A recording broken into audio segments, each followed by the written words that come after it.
Yo. Yo, yo, yo, yo, yo, yo, yo, yo, yo.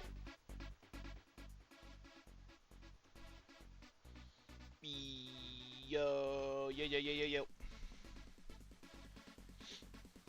Oh, I gotta turn myself up a little tiny bit, chat. Give me like 2 seconds. Hold on. Wait for it. Alright. Now hold on, that's a little too loud. Wait. Alright, now we're chilling, we're chilling, we're chilling.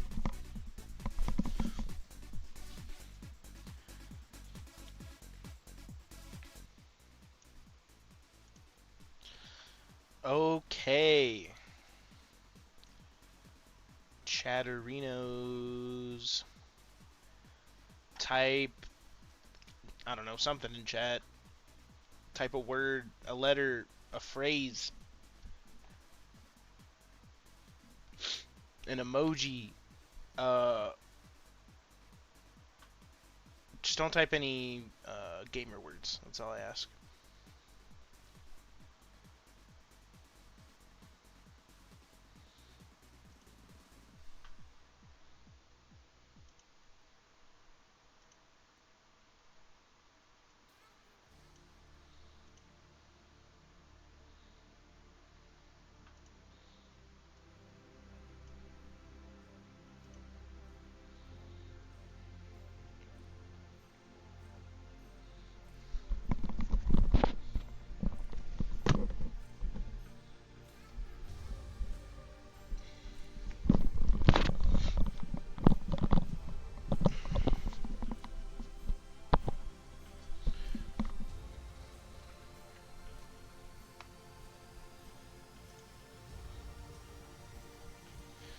All right, let's get this started. Chat, how are we doing today? I hope everybody's having a fine Monday. Nothing too crazy going on, just keeping it chill.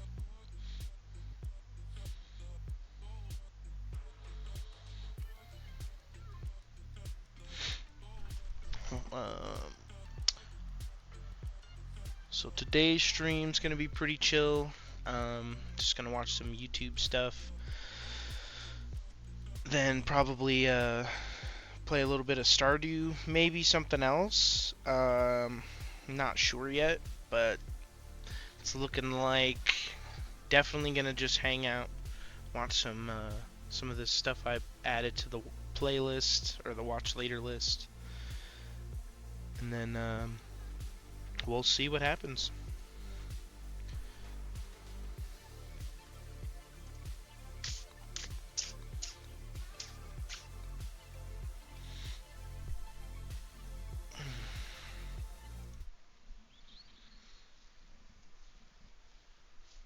What's up, chat? How's it going? How's it mean, by the way? I didn't actually mean to do the anime piece. I'm whatever. Fuck you guys. So like I said, today we're watching some watch laters. We're gonna start off with, I think this was the video we left off on the other day on was it last week already? I don't know, Chad. I'm so bad with time. I'll be honest. I am the worst timekeeper. All right, let's just jump right into it. Here we'll pause the music. Hold on.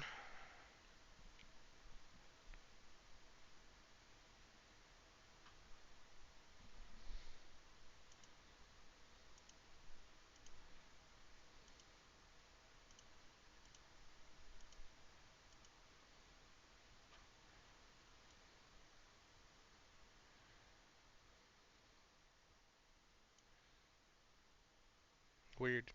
I think my mic was picking up my fan. I don't know. Um,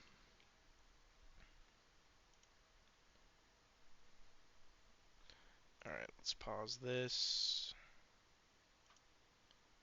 Oops.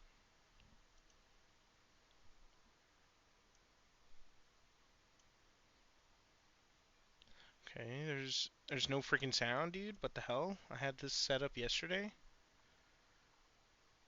Why is it being weird now? Oh my god. Freaking OBS had an update and it disconnected all my audio sources. There we go.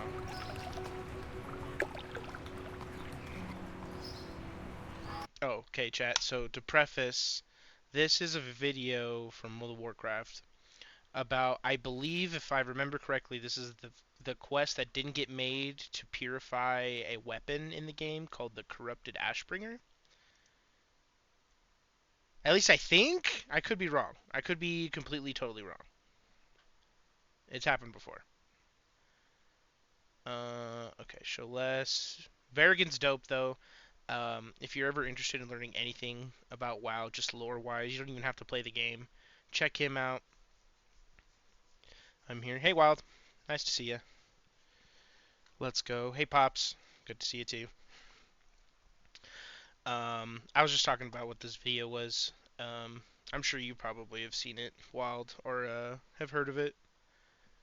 But I haven't watched it yet, so we're going to watch it. It's been quite a long time since we first stepped through Stormwind's Gate, and since then, this city has been our haven between adventures. We've been down long roads through thick forests, through deep tunnels inside huge mountains. We've delved deep into caves and I'm pretty sure he castles, has, crossed like, oceans and salt flats, like, forged subathon time or weapons, something, killed just, kings, like, emperors, dragons, AFK. and gods. But at the end of each of those trials, we've returned here, back home. Nowadays, we don't get out there as much as we used to. We've already coloured in Azeroth's maps and saved its princesses. Instead, we do chores to help out our guild, we spend time with the friends we picked up along the way, and most of all, we sit around in the market district doing nothing, biding our time until a new adventure comes knocking. And today, yeah, I'm almost certain he's watched it before, because it's a Varigan video. He's watched a ton of his stuff. Far to the north, Naxxramas, Hey, the Red good Citadel, old casts Nax. its shadow over Lordaeron. With the help of us and others, the Argent Dawn have made great progress in cleaning out the undead of the Plaguelands, and now it's time to bring the fight up to the enemy in their colossal floating necropolis. Argent Dawn tabard from when Esfand was playing TBC. The scale of this thing is incredible, and the fact that it's floating makes it one of the coolest structures in the game. If it weren't for graphical limitations, it could have been seen from miles away. The floating fortress is accessed from the ground from this structure. There's an old story about the original entrance being behind this sealed gate at the back of Stratholme, but that place creeps me out, and I'm glad I don't have to go back. Until now, there'd been no known way to get into Naxxramas. The place has no windows we can fly into, and the ground access is protected with magic. But the Argent Dawn have a plan. At Light's Hope Chapel in the Eastern Plaguelands, Archmage Angela DeSantos has found our way in, an arcane cloaking spell to hide our presence from the platform's protections.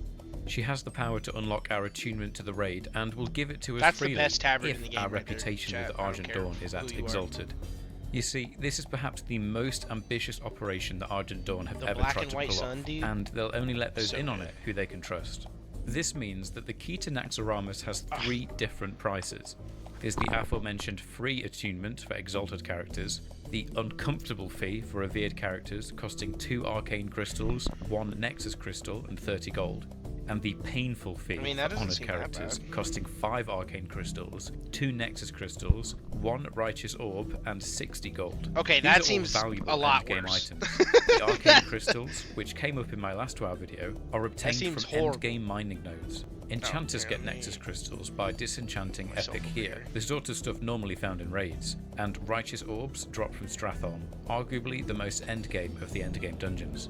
Though, as dire as that sounds, the context of who we are now should be mentioned. Naxxramas is the final raid of Vanilla World of Warcraft. To get here, we've likely already spent months killing our way through every one of Azeroth's threats, and so back in the day, I imagine the costs were never too much of a problem for most players. Big dungeon. Another thing to consider is that Argent Dawn reputation is awarded for killing mobs in both Stratholme and Scholomance, and so I'd be very surprised if by now all the raiders would be at Exalted reputation anyway. So then, after any potential costs are paid, we're given the cloaking and can embark along the road into the Plague. Dude's got a sick horse. Is that the Paladin horse?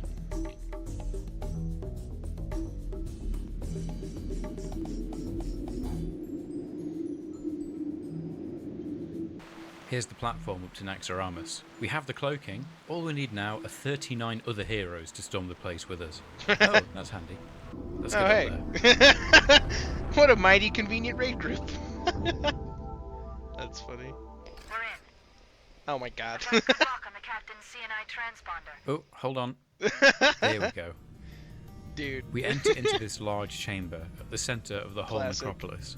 That Above us vision is a so portal scary that on leads to Legendary, the top dude. section of the city. I got PTSD So if players from want that to shit. get there, they need to finish off everything down here first. And if we look Visible down, there's little Covenant, bro. windows we can peer out of, which I thought was a nice little touch. No, thank you. Nax is divided into 4 quarters, each home to a different category of garrisoned undead. Let's start with the Construct Quarter, where the ruler of Naxxramas, Kel'Thuzad, performs his twisted experiments. Flesh is grafted onto flesh and then onto damn metal, Kel'Thuzad. creating disgusting abominations. The game's art That style sick stops freak. things from getting too disgusting, yet it still makes me feel a bit looking at some of them. The final boss of this quarter, Thaddeus, is perhaps the most intimidating, but the reward for the most disgusting just NPC posing. should probably go to Grobulus and his lovely little face. Continuing on clockwise, we get to the Arachnid I've never looked at Quarter. Grob's- No two guesses what Grobulus's we're finding face here. before, The what place the is hell? infested with every variety of spider you can think of. The little ones with the big things at the back, these ones, the one with the long legs that are particularly disgusting, and right at the Spiders back and is those freaky ass- I don't know what they're- I forget what they're Maisner, the mother of the whole brood. Mixna? Ugh. Maxna? After the spiders have been squashed, up next is the Plague Quarter, Big ass a return spider. to the more recognisable element of the Scourge. This is where the Necromancers are based, Noth the Plaguebringer and Based. Hygen the Unclean. And right at the back is their great creation, Loatheb, who, compared to the rest of Nax, isn't actually that disgusting. The most relevant section to this story is the last one, the Military Quarter. Oh, Let's launch shit. our attack. Damn. Everybody's dying. What the hell is well, going I on? tried to make it work. Moving on. After having to cut Dude, our way everyone through died the but him. city What the of fuck? Azeroth's most disgusting natural and unnatural creatures, we now have to face the Death Knights. Great fighters in life, Death Knights now serve the Lich King in death. Though, contrasting against the rest of the Scourge, they at Dude, least early preserved Death some Knights. sense of knighthood and organisation, Crazy. making them the anti-paladins of Warcraft, which is something I've always found really cool. Down in this huge open room, we can find Instructor Resuvius. He leads the training of the Death Knights, and has an incredible sense of fashion. The next I mean, large that room color is full of of green floating is really weapons cool. which attack you, which I thought was neat. In case it wasn't clear, I've not actually raided Naxxramas myself, but despite this, I've still found lots of little things to appreciate. I love the floating weapons, the broken pipe used to get through the Construct Quarter, the gooey sewer system you can swim through to traverse around the back ends of each side, Ew. and I'm not sure why, but this web ramp leading up into the spider boss is nice. I don't know why I like this, I just do. Oh, and you can fish in the sewer goo. It's really Wait, what? unimportant, but it's these little things that make this place special. That's Up actually next hilarious. is Gothic the Harvester, a boss who requires the raid group to be split into 2 halves, and after him are the 4 horsemen. The 4 horsemen are the greatest challenge we've came across so far. 4 First horsemen, is dude. Thane Korth Az, once a dwarf paladin, who has since taken control of fire. Next is Lady Blamu. She's not particularly interesting, but next at the far end is Sir Zeliek, a paladin so devoted that despite being raised from the dead, Freaking has Power preserved his Rangers. sense of self. He'll still try to kill you, mind you, but he feels bad about it. He also retained his use of holy magic, Oh, despite there it being a is, Death Knight, corrupted which is Ashbringer. quite unique. The 4th of the 4 horsemen is the Ashbringer, Alexandros Mograine. He's the reason we're here, even if our paladin protagonist doesn't know it yet. That's the 4 coolest horsemen are fucking what weapon. blocks prospective I don't raiders care, from chat. the upper level of the necropolis. They're perhaps shit the looks so greatest dope. challenge in vanilla World of Warcraft. Raiders need to split up and tank each Death Knight separately, and even recently the fight has gained notoriety in the hardcore community. Yeah. A lone paladin such as us would usually The be fifth no horseman. match for a challenge like this. But luckily for us, we have in our hand a grenade. Nice. W engineering.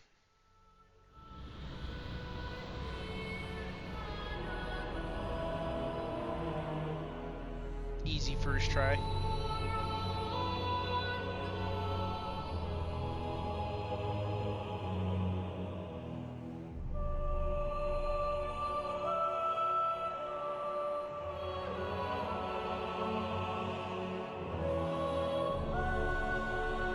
No shot.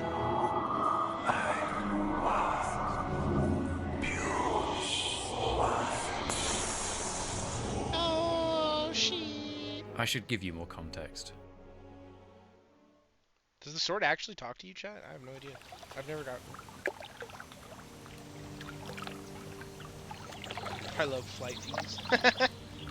True, The two continents dude. of Azeroth are made of miles and miles of diverse and densely barrens. detailed terrain. And whilst maybe it's Scary possible place. to see all of it given enough time, there's no way anyone could possibly remember it all. The place is just too big. But nestled away in specific areas are specific characters who say very specific things. And if you listen closely, you might just recognise the Any pieces of a specifiers, chat? puzzle. The first mention of the Ashbringer is by a caretaker Alan back at Lightsoap Chapel. He's one of those archetypal, crazy, eccentric characters, and his mention of the sword is just alongside some random other pop culture references. But as more updates for World of Warcraft were released, more references were found. In, of all places, the PvP battleground Alterac Valley, killing both player characters and non-player characters can get you several different junk items that you can then sell for a few silver. One of those items is the book Nat Pagel's Guide to Extreme Angling, and in it all pages but the last are missing. But the last page reads the following, and so that's where you'll find the legendary sword of the Scarlet High Lord, Ashbringer. There is a Scarlet High Lord in the game. He's at Hearthglen, a hidden stronghold in the mountains of the Western Plaguelands. He's a part of a really cool endgame questline that I'll need to talk about someday, but there's no mention of a sword. There are also two ways to receive the sentence. Nat Pagel could be referring to Ashbringer, the sword of the Scarlet High Lord, or he could be referring to Scarlet High Lord Ashbringer's sword. Those are two very distinct interpretations. True. Either Yeah. way you take it, it's obvious that the developers of the game want you to care about the Ashbringer.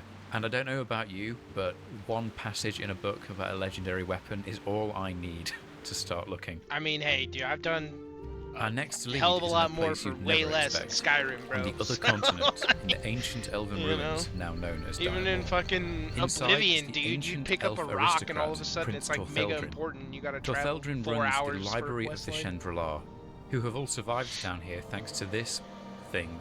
And provided Dude, you this don't kill it, dungeon. he's quite amicable. His magics have bound him here to this Athenaeum, but for millennia he's been amassing every interesting story he could from the outside world. If anyone will know more, it's him. His disciples can actually say a couple of things regarding the Ashbringer. The first is that it's one of their favourite stories, though the prince has Hold never on. told them how it ends. The Oh, second shit. Okay, well, I guess he said what the last one is. The Master holds great interest in the lair of Nefarian. If only someone would defeat the dragon and his minions and retell the tale to the prince, I bet that would loosen the prince's lips. The Ashbringer could be found. is that should the dragon Nefarian be slain, the prince would likely tell us Isn't that that, story. And if we Deathwing? do approach Prince Chat. Tortheldrin ourselves, he'll tell us that he very much is in the business of trading stories. The story of how we slew the I'm great pretty sure dragon that's Nefarian at the top of Blackrock Mountain is an awesome Or one. Maybe I'll get to it that's some like, other time. Deathwing's But for the sake actual of name. brevity, Yep, another engineering grenade, W. once Nefarian's head is decorating our faction's capital, we can go back to Prince Tortheldrin, and nothing will happen. There's no option to click. It's a dead end. You can imagine how this must have frustrated the treasure hunters of yesteryear. Players Damn. searched everywhere Cucked. for even the slightest hint of the Ashbringer's whereabouts. Azeroth stones were all unturned, and countless theories were crafted. Dude, a what- man called Tim even got what dragged troll into it village for is some that? reason. People were desperate. If you know anything about the lost pendant item from Dark Souls, you've heard a similar story. But when Naxxramas arrived, they Dude. were given their next lead.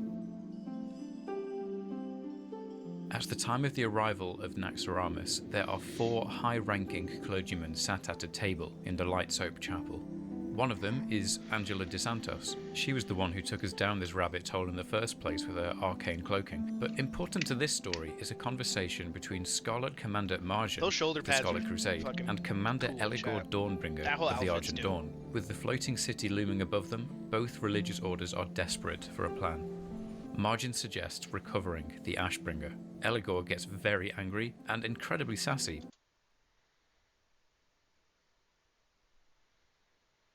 So this is what you have come for, to try and claim that which the reason the Dawn's existence in the Crusade... Oh, for the Dawn's existence in the Crusade's downfall.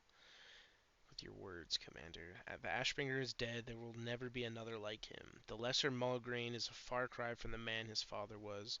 You know this, Commander. It was, after all, your own leadership that was responsible for the death of Scarlet High Lord. Damn. Now be silent and note where you are, lest I inform Lord Fordrig. You are no longer here on amicable terms. Yet you think recovering the Ashbringer will somehow turn the tide of battle. Let me let you in on a little secret, Commander. The power of the Ashbringer came from a man who would wield it. I was there, Commander. I watched him burn legions of undead in righteous fire before he would even unsheath the blade. Wow. Malgraine was a But in badass. summary, Who he would have thought? reveals to us the following very important information. Firstly, he answers the question put forth by Nat Pagel's book. The legendary sword's name is Ashbringer, but the Ashbringer is the title given to its owner, a Scarlet High Lord Mograine, who presumably preceded the one at Hearthclan. Interesting. Secondly, the Scarlet Crusade caused the Ashbringer's death in a coup. And thirdly, that the Ashbringer's son was forced to try to recover the Ashbringer, but he failed, and he himself has since grown to be an angry and brooding man. And this is where the story comes into contact with our story. It seems that after his death, the High Lord was raised as a Death Knight, and when we meet him in Naxxramas, we put him down and succeed where his son couldn't in retrieving the sword.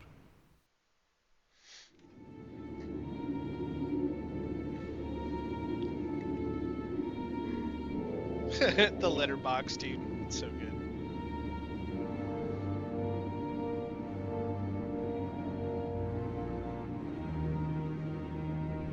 What the hell was that? Upon our return to Light's Hope Chapel, we're turned away. The Argent Dawn are openly hostile to whoever wields the sword, regardless as to our actual reputation. When Mograine was resurrected, Ashbringer joined his soul in corruption, and instead of turning the undead into ash, it now fights for them and steals the life force from its enemies. The Argent Dawn find Ashbringer's continued existence an insult to the memory of the much admired man who used it, and won't let us use their flight points, so we'll have to venture out back to civilization ourselves on horseback. Interesting.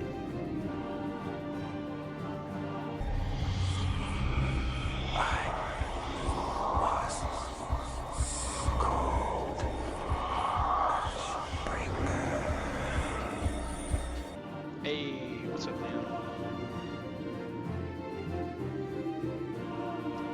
Yeah, we're dancing.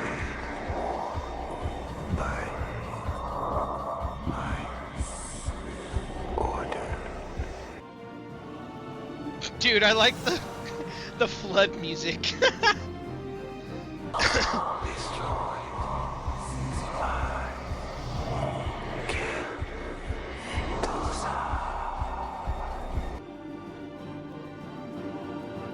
Dude.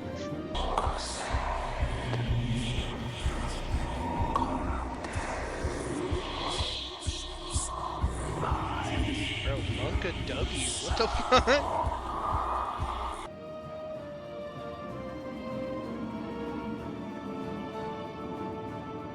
Is that like for effect, or does the sword actually talk to you?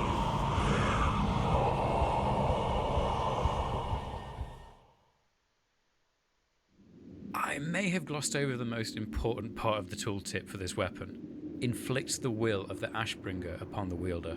And the Ashbringer, or at least what's left of him in his sword, has made his will very clear. At the far side of Lordaeron is a place of worship far, far more grand than the petty chapel at Light's Hope, Scarlet Monastery. Once just known as the Old Monastery, its name has since changed to reflect its current ownership, and it's these owners that Ashbringer is after. The monastery is located in Tirisfal Glades, the home of the undead, and as it's Horde territory, we're not very welcome. Though the only real obstacle are the guards at the border with the Western Plaguelands, and with our mount being as fast as she is, getting past them is no problem. From here, the monastery is Easy, only bro. a short forest trail away, but This place is my favourite dungeon in the game, and I'd regret not talking about it a bit more I before we won't head lie, I in. really like Scarlet Monastery as a dungeon. All three Scarlet parts. Monastery is quite unique in that it's actually a collection of 4 small instances as opposed to Or, one I guess big 4, one. yeah. Each wing of the place is like a separate instanced adventure, and collectively their mobs range from around level 30 in the graveyard all the way up to about 42 in the cathedral. As I said before, this is my favourite dungeon. I could go on about this place for a whole video, and one day maybe I will. But for now, I can't help but at least point out the novelty of its location. Horde players probably have no idea what I'm talking about, but a lot of Alliance players probably hate its location, but I love it. You see, Scarlet Monastery is a short walk away from the Undercity, the capital of the undead and of the Horde on this entire continent. It's very convenient for Horde players to quickly group up here in the glades and then head up the trail. But it's incredibly inconvenient for the Alliance. Here is the monastery on a map, and here are the closest flight points for Alliance characters. The closer one is in the Plaguelands, and if you're the appropriate level for the dungeon, there's no way you'll get through that border I mentioned earlier. And the further one is all the way down here in Southshore. It's incredibly obvious that this dungeon was designed for Horde players, but the place is full of amazing loot for both factions, and surprisingly, the Alliance can pick up a couple of quests to incentivize them to attempt the trip up north.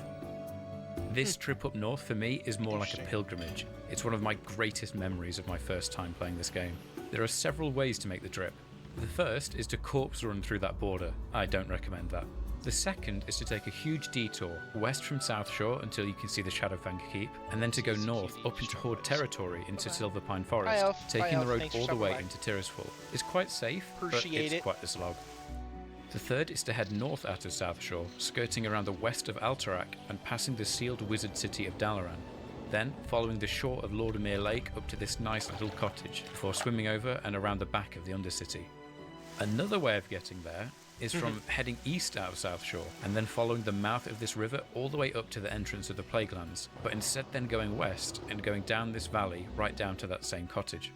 As someone who used to play on PvP servers, my first couple of times going on this journey was nerve-wracking, to say the least.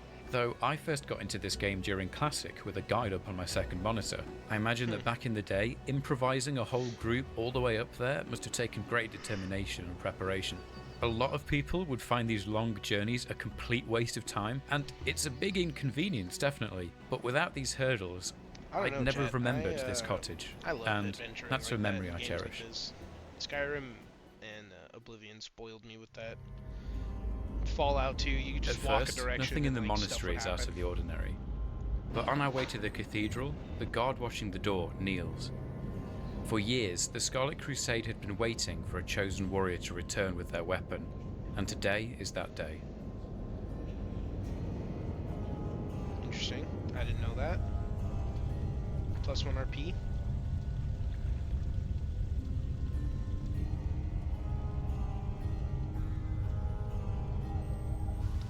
Chad, maybe on Fantasy Friday we'll roll a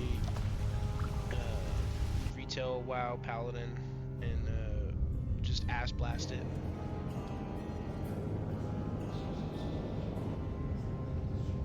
At the altar of the cathedral, Scarlet Commander Mograine is waiting for us. When he sees his father's sword in your hand, he too kneels and recognizes you as High Lord. But unbeknownst to him, a High Lord is already in the room. The spirit of Alexandros Mograine approaches the altar and confronts his son. In response to his shock and horror, Alexandros mocks his son for not expecting his patricide to catch up to him in the end. And now that we've helped release him from Kel'Thuzad's service, he'll be the one to deliver retribution personally. Sick. Reno Mograine begs for forgiveness, and then his father strikes him down, saying he's forgiven. Which doesn't really make sense, does it? But those were his last words, and he fades away soon after, leaving you with the corrupted Ashbringer, his son's corpse, and a lot of kneeling clergymen. This certainly seems to be the end of this story. The legendary sword was found, and the great injustice was amended. But it isn't. Fans of Scarlet Monastery will be well aware of the false wall in this room at the back. Behind it is the secret mini-boss, High Inquisitor Fairbanks. But if you head to him during this event, you'll see that he's returned to the realm of the living. and he has much to say. He says that Alexandros Mograine was one of the founders of the Scarlet Crusade, and that it once upon a time was a noble order of good people. After some time, the demon Balnazar twisted the order under the guise of the Grand Crusader Sidon Dathrahan, who we get to fight in the Stratholme dungeon, and he conspired, with the help of Kel'Thuzad, to assassinate the Ashbringer so that he could usurp control. This plan, with the Ashbringer's son Renault's help, did succeed, but the vileness of this act corrupted the Ashbringer beyond recovery. He says that the sword's hatred simply runs too deep, and that it's too late to return it to its previous uncorrupted state. But as one chapter ends, he says, another begins. Alexandros had a second son, a great paladin and craftsman who may be able to craft us a second Ashbringer. And he gives us yet another lead for yet another chapter of this long quest. The Outland. Find him there. In early 2007, World of Warcraft's first expansion, The Burning Crusade, launched, and countless players went through the Dark Portal and into the Outland. And of that crowd, a small few were still on this hunt for the Ashbringer. They were determined to find Alexandros' second son and craft themselves a brand new legendary weapon. Though sadly, this great mystery had unravelled to an early But I end. heard There was that no the second anniversary son in servers are Outland. gonna, There was no mention of him at trail all. into that too, so it'll be When a new good raid time. launched in the earliest versions of World of Warcraft, it took guilds a really long time to get through that content for the first time. Every raid night each week, the Onyxia, endgame players would chip away baddest at the dragon game's bitch most to recent exist. content, in a process of failing, slowly learning, strategizing, and then finally pushing through. It took several months for the first guild to clear Nexoramus, and by that time, Wow. the Burning Crusade was right around back, the Chad. corner. Because of this, lots of players simply skipped Nax, and of those who actually attempted it, not many got far in enough to meet the Four Horsemen. And of those who did meet them, very few actually managed to beat them and then receive the corrupted Ashbringer as loot. This means that the amount of players in 2006 to actually go down this path we've taken was astonishingly low, and so the continuation of this story just wasn't quite a priority at the time for the developers. But just because our story with the Ashbringer came to such a disappointing end, that doesn't mean that the story of the Ashbringer as a whole ended. In fact, it had only just begun.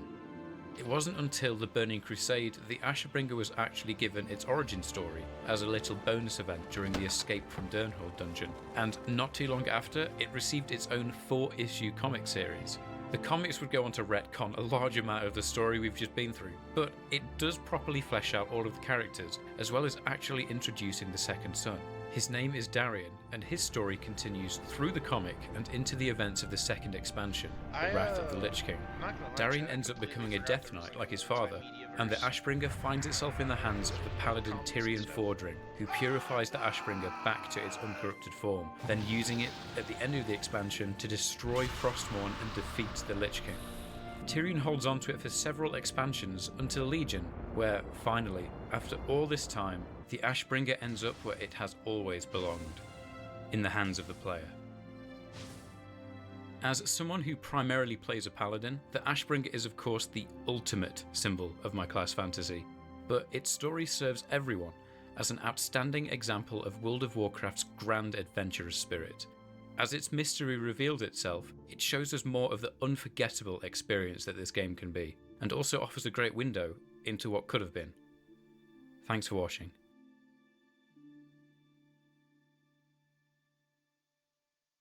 As of the publishing of this video, Veragon has been around for a week and a half over half a year. When I released my first video, I fantasized about the prospect of it reaching 1,000 views, and so its success, and by extension this channel's growth, was not prepared for. Fast forward to today, and I still very much feel like I'm fumbling around in the dark. I'm making things up as I go, and throwing things at the wall to see what sticks. I've been trying to gauge what people want from Veragon, discover what kind of videos I want to make, and how those two things can fuse together. There's been ups and downs, but overall it's been a great journey. This video was the end of what I guess I'll call the Paladin trilogy. I'll definitely be heading back to World of Warcraft soon, but this channel was never actually supposed to be planted in Azeroth. I play and I'm passionate about lots of games and their worlds, and I want to tell stories about those too. And that's what I want to do. Tell stories about video games. I don't want to go into detail about what I think, like a video essayist would, but instead simply express how games can make me feel, and share that feeling in a way that resonates with those watching.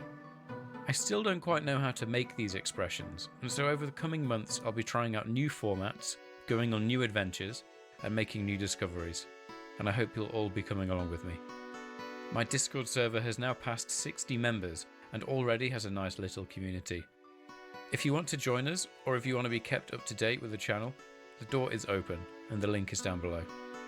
If you want to support Veragon, you can of course like and comment on this video and subscribe, but I've also now opted into YouTube's membership program.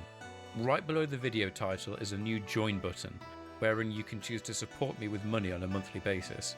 Doing so lets you watch my videos 100 hours before they're published, gets your name on the end of each video, and gives you a unique role on the Discord server.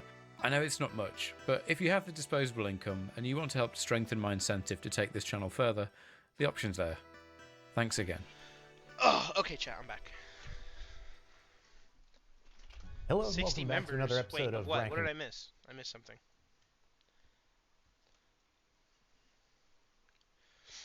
With Babish, or as I like to call 60 members of what?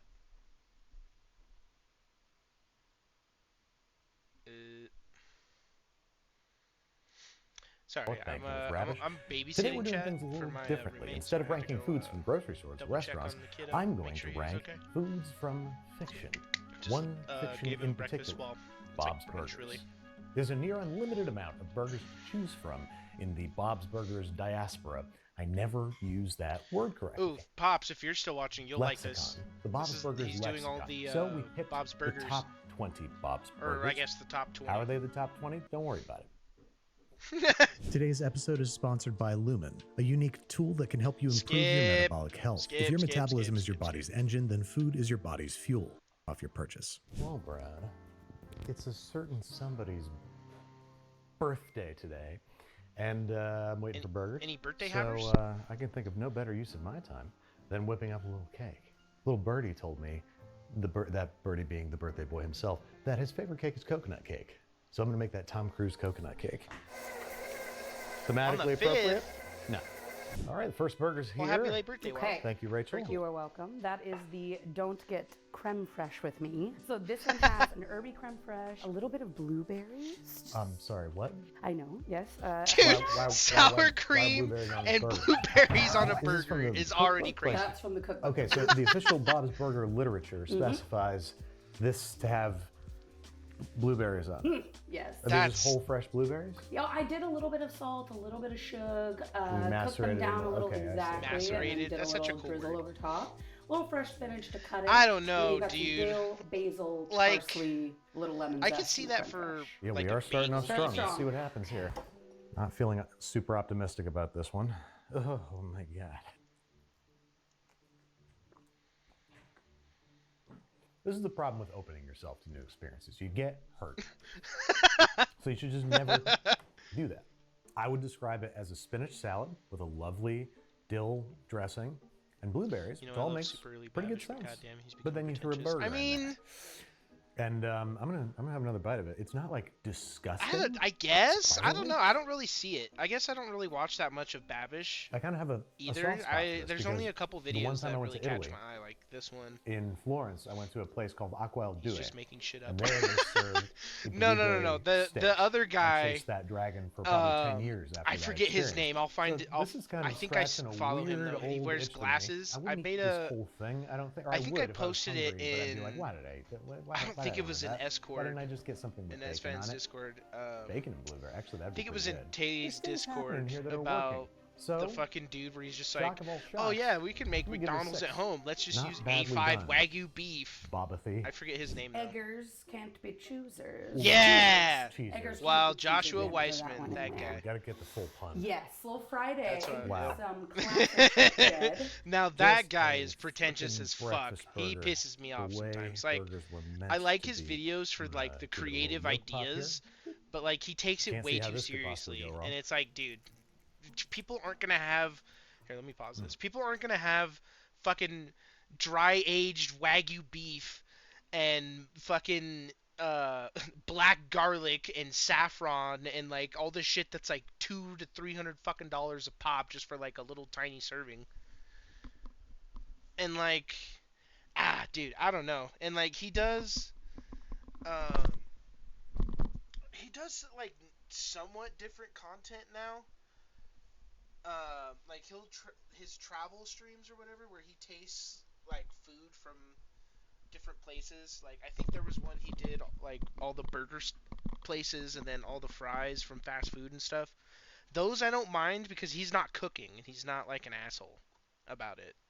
I mean he is, but it's not like he's not like, oh, well, you gotta use the finest ingredients. He's just like, oh yeah, this tastes like Carl's Jr.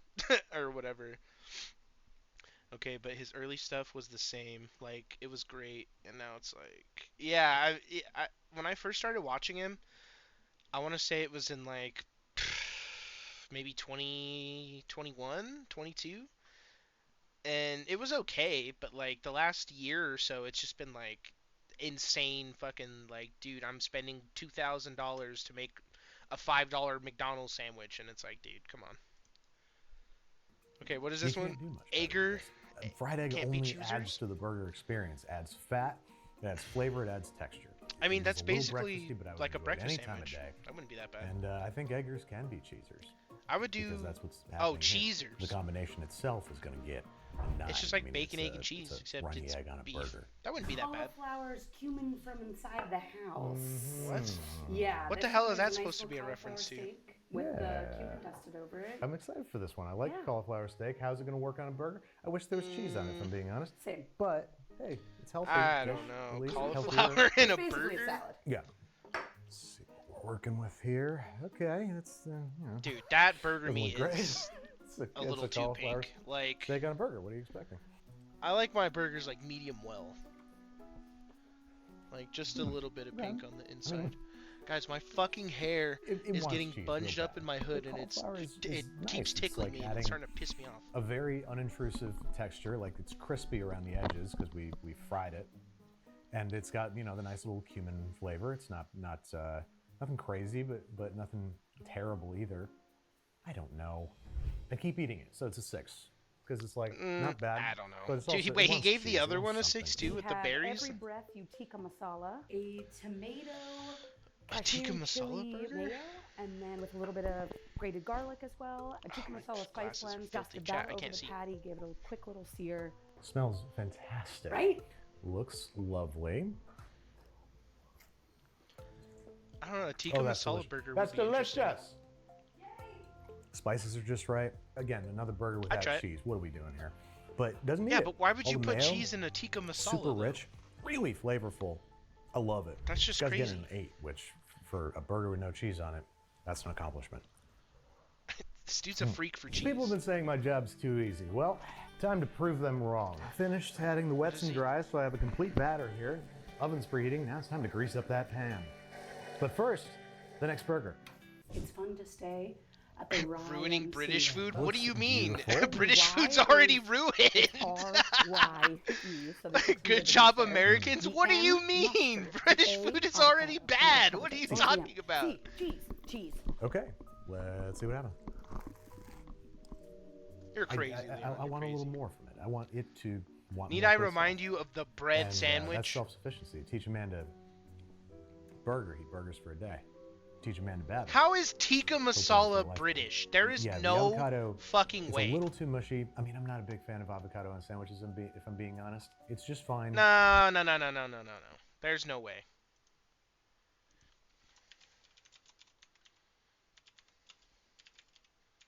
Nope. I don't believe it.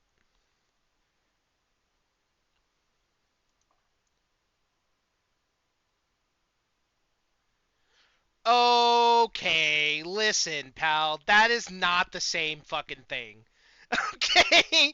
Being invented in Britain does not make it British food. Okay? This is not a British food at all. Okay? Look at this. It's a South Asian dish, bro. It was just made in Britain. Don't fuck with me on this. There's no way. See? Created by South Asian cooks in Britain. Like, are you gonna tell me that cheeseburgers are American and fried chicken is American and apple pie is American just because they make it in America? Okay, that doesn't mean it's a British-based dish. If it's one of the national dishes. Best Indian food. Okay, yeah, but that's Indian food. That's not British food. Leon, I don't want to hear it, okay? You're literally a malt liquor. I don't want to hear it. Indian subcontinent and United Kingdom. It's second. So fuck you. We're both right.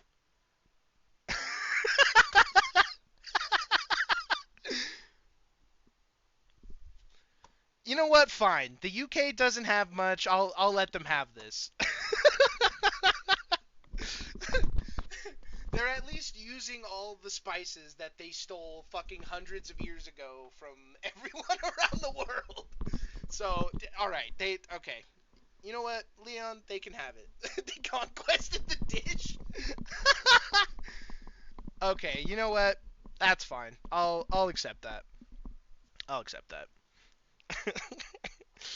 They what's the word? It starts with an A. They acquisitioned the dish. I'll take that. That's an acceptable answer. Oh man, that is so funny. Oh, dude. Yeah, they're using what? Turmeric, paprika. Those are definitely two stolen spices from like history. All right. I'll accept it. It's another season thing. I think that this could be Point a is lot though, better, tikka masala more is good no flavorful matter where fat. it's from. This one so. is between a brock and a charred place. So garlicky, Stolen spices. chard, and broccoli florets. Yeah, no, they toasted acquisitioned bun, the spices. little There we go. boig. Cheese and sauce. I'm so sorry. That's not your fault, I don't think. If I remember correctly, I didn't. Okay, watch the fine, I'm chart on my all way. that well. I'm booking So I my think flight that to this is Malta going right to now. be well, it's gonna be a journey Yeah, it's like eating a burger on to the the beach. Journey to the beach. Let's go. Okay. So What is this another one? quote-unquote healthier entrant to the Bob's Burger cinematic universe. To the beach. I think that this is not. I your missed it. I wasn't paying attention. So garlic. More flavorful fat. This one is between a brock. So what? Swiss chard and broccoli? And a charred place. So garlicky, Swiss chard, and broccoli florets, toasted bun, little boig.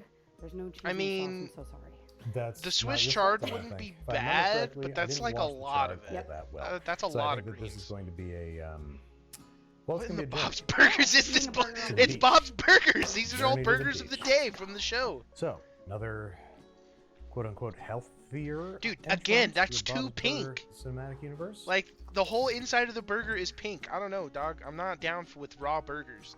Like Oh, you medium don't rare is expect it. fine. Like When you're that's a eating a burger, you completely, don't totally expect normal there temperature to to cook be a burger at. The flavors are decent. Okay, like, that makes sense. Yeah, like, it's. I don't really it's taste broccoli all and chard that the a little Bob's bit, Burgers. but Hot it's more take, the okay, I'm garlic ready. that I taste. So the nice sautéed garlic. Burgers playing shouldn't nice in be there. pink. If I Okay, had washed the that chard is a properly, very hot take, and I this would probably be agree. okay. But still, nothing but special, nothing right home. I started having medium medium rare We have the burgers itsy bitsy and or teeny medium weeny well yellow polka dot burgers zucchini, instead yellow of zucchini just fritter, well done, like cooked all the way. grated And with honestly, some onion, a I little feel bit like of I taste garlic. more Well, burger they're flavor cute. that way. It's true. But do they taste cute? Shit, I was yapping. I didn't see which ones these were. Oh, the itsy bitsy burger. Huh. It's just a slider with what fried onions on it. Yeah, again, another burger that wants for cheese. Bob does way too much without cheese. He's way Well, overconfident. okay. It's just a whole bunch of bread. Chat. Cheese is a crutch. Okay, if you're cooking with nothing but cheese, you're cheating. Stop it. And some zucchini. I in love there. It's cheese. just- Don't get me wrong. I'm a freak for it cheese. Needs something. It needs a sauce. But if you it needs need it needs cheese in a dish, maybe it's the not most a good dish. burger thus far today. It's not bad, but it's also not good. So that's 5. Sorry, little guys. It's that time of day where I put batter in a pan, and I don't mean go to the bathroom. Oh yeah, that's right. He's making a cake too. I was confused. Your euphemism for You going to the bathroom? yeah? Yeah. How do you say it? Take a dump, you know, is probably the most classic. Ew, Brad, that's disgusting. Do you want to build a snowman? Do you want to Okay, build a hold my bundt hand. cake? Wait, is that? You're getting a Oh, little okay. old for this. I was tweaking. You're I thought it was 35 all years of frosting. He age, just said it Brad. was batter. Why do you still need to hold someone's hand when you poo? Okay, now this Bro, is we one are of the doing most food. iconic We ones. should not be Bet it holding all hands on while black pooping. garlic. Hey, There it is. I've made this One of my burger, or favorite well, not episodes me, also. but We've my got a dad's black made this garlic burger mayo. before. Forewarned, it is pretty packed on there. Jesus, Uh, that's a cheese. lot of Yeah, mayo. I was gonna say, and they put an absolute brick of mozzarella, Hey, mozzarella. spinach. Yeah, that's a lot of mozz. Dude, that's so If the black pink, garlic's man. Really, pungent, then maybe this will help balance things out. Let's find out. I don't Yeah. know, dude. It should not be that That's pink. good. Maybe that's just I like put his it in the personal context preference of a prosciutto or sandwich something. in my head. We're like, okay, a major, instead of mozz being a condiment, it's a major component of this sandwich, and it works. I like it. I mean, black garlic is good, chat.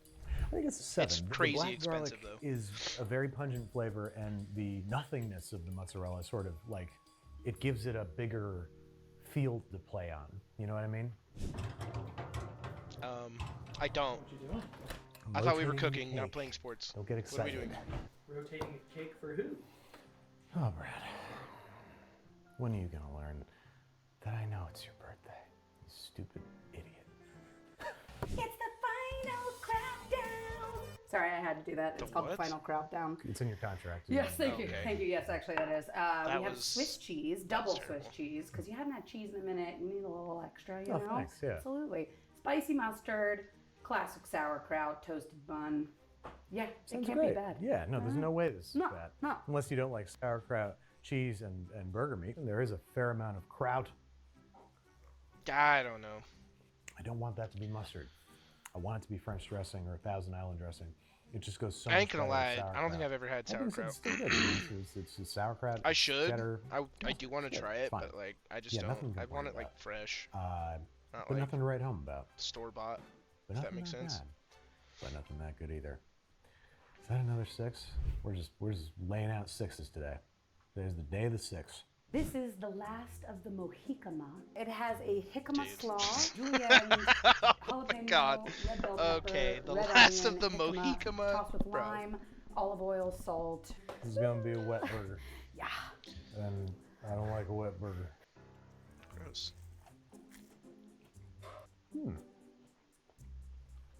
I'm not crazy about the texture of the jicama. That being said, the flavor of the slaw is delightful. The red and green bell peppers, the onion, Interesting. there's a little bit of A acidity jicama from slaw? I don't whatever know about dressing that. she made for it. It's nice. I would totally eat this. Like I don't know. I want it to be on something else, like a chicken burger. That's it. A really juicy chicken or turkey burger. I think that's it. Chat, I'm a little Because small. I'm gonna make myself bigger. chicken and turkey burgers historically drier than beef burgers, so this would bring some moisture to the Yeah, that's situation and some flavor too. Just like these flavors, I feel like would work a lot better with poultry. Black garlic burgers become my metric for 7 now because it's good, but it needs help. This one is good.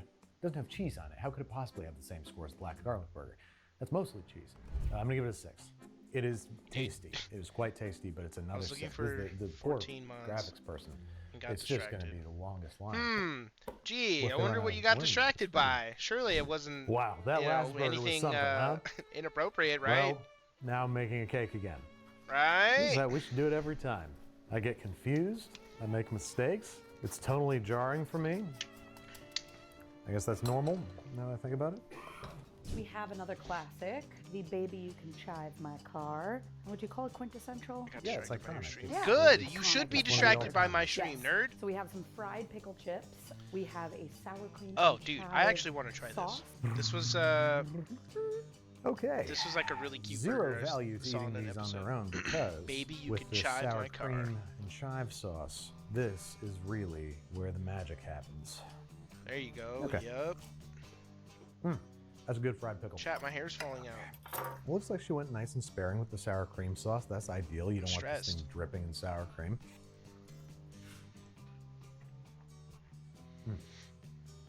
Yeah, I mean, I feel like No the notes. the fried Like, pickle would Cheese would just certainly like improve it, bring it all but together. it doesn't really need it. Dude, You've got again the with dairy, the you've got cheese. the nice little sour hit from Not the, everything the needs sour cheese, cream. bro. And I know from that's an pickles, extremely things are, hot like, take, chat, dill, but so not they everything have needs a decent cheese. acidity level. But then there's the richness of the beef and the richness of the fry batter. That's adding a whole other level of savory to it. It's just it's every bit as good as I imagine it. If it had some kind of cheese on it, no, actually, I think cheese would be too much. I don't think there's any improving it. That being said, it's not like the perfect burger. It's not like the best thing in the world, but it's pretty damn good. So I'm gonna give this a 9. This was young Bob that came up with this. This was baby Bob, and he was innovating. I think it was because his father wasn't supporting him. Okay? Sometimes you need to have boundaries to reach beyond them. You feel True. me? In New York classic, the forget about it. Oh, Dude. well, I don't know No, about this. no, So this is no. goat cheese, an absolute I don't remember slab this of one, it. I but was gonna say fig. there's as much goat cheese as there is beef on this burger. which Ugh, fig and goat just saying cheese? that out loud, it makes No. me upset. Stop. Like a 1-to-1. Yeah. Get and outta then here. A little bit of fig jam. on the No, bottom and the dude. top. Figs are so sweet, bad, salty, bro. A little bit of a combo. Thank Figs you, are question literal, mark. like, Thank you. depression in a fruit. Really not have very high hopes for this one, young man. It's good. I squished a bunch out by cutting it in half, so that's Wow, gonna it's help. actually cooked all the way. Okay. That's not bad. Goat cheese Figs and are, fig is one of I my don't know. favorite Figs are flavor combos. I just thought it was just gonna be not disgusting good. on a I'm burger, but sorry. actually kind of the works. fig jam actually I'm might be eating a good because charcuterie it's board not just on a straight burger. up fig. Better but than I thought. Not something I would Just seek out. straight That's a fig six. is gross. Well, while we're waiting for the next one, I might just do a little bit of cake craft. Like it's just it's So, not bitter This might ruin and your it's cake, not Brad. bland. If it does, I'm I not had a sorry. I gay have to try new fig? things. I have to Yes, step I am a outside gay my fig, comfort zone. So actually. do you. I'm a gay And- fig, yo, gay Ooh, fig, look gay how fig. beautiful that is on the out of side. With What my birthday happiness in jeopardy, you're still willing to do this, and I respect you for it. Dude, you why should is he glazing appreciate it that like about that? me. This one for the That just made me ladies, really girls just uncomfortable. wanna What the have fuck? fennel. Oh, okay. Yes. Girls The just wanna caramelized have fennel that fennel. you made yesterday, Okay. and that's it. I don't have high hopes for this one. if I'm being Caramelized honest. fennel? I think this is gonna dearly want cheese. Maybe like a Munster. Dude, Gruyere. again with the Gruyere cheese, would've been bro. Great with this. Would have been great. Sure. Okay, stop. It's tasty enough, but yeah, if this had Gruyere on it, it'd be getting a. I think it'd be getting a 10. Dude, Like if you did Gruyere and maybe even some of that fig jam on this, I think you'd be looking at a 10. As it is, I'm gonna start sounding like a broken mind. But, broken mind? Got another 6 on our hands here because it I think it you is meant just record? better than okay. That one is She's a Super Leak. And A we super leak? have. You're loving these I burger- am. these I burger really names. am. I love a dad joke. So for me, I'm like, yes. So that is sharp white cheddar and the confit leeks, parsley, whole garlic, olive oil. Holy fuck, those and leeks were salt. huge. What kind of cheese is this? Sharp cheddar. Is that part of the recipe or is that a? I thought it would add a little something. I'm glad that you took that Yeah. leap with this because I think just leeks on there would be a bummer. It would have been kind of sad. No, I But totally this agree. looks See, rockin'. that's not the recipe though. She cheated. She added cheese. That's what was missing in the last one. Not only was the fennel. No, tried to no, caramelize no, no, it. no. This There was one's not enough sugar in disqualified. fennel, so it was It's naturally disqualified. caramelized. There's, I mean, that is yeah, that's sugar, not the but recipe, it wasn't bro. sweet and jammy enough the way We're the skipping onions this are. one. And then Olive have what she's having. Mhm. This one comes with Okay. an olive mayo and then layered with corned beef as well. So we're definitely taking liberties here with the corned beef, but you know, it's a tribute to When Harry Met Sally. I don't know. I like to think that it is not. just Really? olive oil. Yeah, That's that so would be really funny. sad. Yeah. That's what I was thinking too. So, what do we got here? Okay, it's exactly what she described, but that's the cross section. I don't know. I don't mind shame. corned beef. I ain't gonna lie, chat. It's okay. I've never had olives with corned beef. You know, in my mind, I thought it was going to go great. You always have pickles with corned beef and other like sharp acidic things, but this only tastes like olives. She didn't even put that much in there. She put them in a mayo. It's like I'm at an amazing vegan restaurant that made a picture-perfect burger, but they did it with olives, just olives. I'm gonna give it a 4. I don't I'm know not how a I feel huge about olive fan, but that's not even weighing into my decision. It doesn't even taste like a burger or corned beef or nothing. It just tastes like olives. Don't you forget about me. Oh, well. that. That's Sorry, a I lot had of to do it. cheese. So this has Vermont. This has white literally all the sharp cheese that cheddar, he's been a begging regular for. mild cheddar, horseradish cheddar, and then the top one is a habanero cheddar. Horseradish cheddar? So, it's a little So- spicy. And if I'm not mistaken, a little cheesy. I don't know, We'll be right chat. That sounds kind of weird. It's cake time. Come on down to Babish Cake Days. It's the Babish Cake Days Dude, sale. him flashing back and forth between the burgers and the cake it's all is you can fucking with me. food. I thought you said it Oh, welcome back. Okay, yeah. Yeah, like all the cheese is fine. Like you're using the 4 cheeses, it just seems like they used a Ooh, I lot. have a feeling this is going to be a little Like that's much. almost too much cheese. That feels like Let's it's see a what different cheeseburger. What the fuck? Ooh, that was a gooey one. You can hear it. Gluey. I think if He just said it. and I'm not telling anybody what to do, but if you're going to do this, maybe shred all the 4 cheddars together, mix them up, put them on top. So you get Yeah, even flavor see, that's a good distribution, idea. because not only is there too much cheese on here, there's too much of some of these flavors. I suggested horseradish cheddar. That's on me. But there's a tremendous amount of it on there, and it really drowns out the other flavors. Yeah, I Almost don't. as The though shred that's what probably happened. would have been the best idea That because we doing just straight shredded all 4 squares, that's cheeses and we insane. had equal cheese distro. So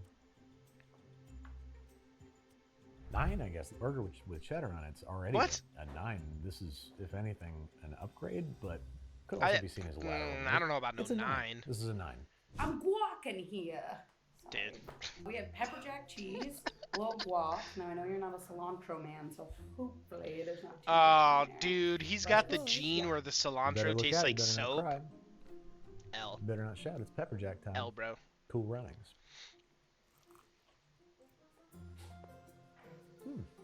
Okay, I definitely taste cilantro, but I'm not gonna hold that against it. That's my problem, my cross to bear, my curse. There's Yeah, a lot you less keep that avocado when you're than there talking, was bro. on the patty melt. It's nicely like spiced and has some lime juice in it, and so there's nice balanced all the fat. It's good. I wouldn't say it's like amazing, but I mean, you could hit or it's ticking miss every with box. avocado on It's leaving sandwiches. nothing Like, unticked. that's not. I'll give it an 8. It's not an uncommon It's a very thing. good burger. All right, enough fun in games. It's back to cake time. It looks Excuse me, more Chad. like icing time to me. That's funny. Yeah, it's real I funny. mean, oh, it's your birthday. Thanks, man. You're right, man. You're right. It is more like frosting time. Wow. Dude, the forced laughter is. This is the Dude. beets of burden. We have of burden? sliced pickled beets, a dill garlic mayo that Pickled I beets? tried to jazz up enough to hopefully. Dill and garlic I don't know mayo. if it's gonna help at all because wet pickled beets on top of a burg. I Also, don't envy that you. flavor is going to be overwhelming. Yeah, it's gonna be intense. This is going to suck, I think. Once again, my expectations have been subverted. I quite like that. The herb and garlic mayo is fantastic with the beets. Like those two things play together real I mean, nice. I've It never also had a plays real pickled nice with the beet, burger. so like I And the can't. beets, I thought they were going to be I can't really say one intrusive, way or both another. texture and flavor. Pickled beets, especially. But you know, pickles are good on burgers, right? Again, not blowing me away, but it is also way better than I thought it was going to be. I don't know. Again, I don't know if I would order this, but it's really quite good. I'm gonna go. I'm gonna give it a 7. It's like Transformers 1. It's better than it needed to be. Oh, I'm so No! sorry. I'm No. so sorry. on What is one. this? This is Not if I can kelp it. Oh We've got a god. nori sheet on the bottom. This is very oceanic. burger. Oh, I made a wakame. I made a slaw with togarashi, furikake. Dude. I made it with soy sauce Ah. and rice vinegar and toasted sesame oil to hopefully help that. I'm Okay. not sure that it'll do anything. I do not like seaweed salads, seaweed snacks. I especially got don't you. like it when it's wet. And I don't like kelp, and I don't want this.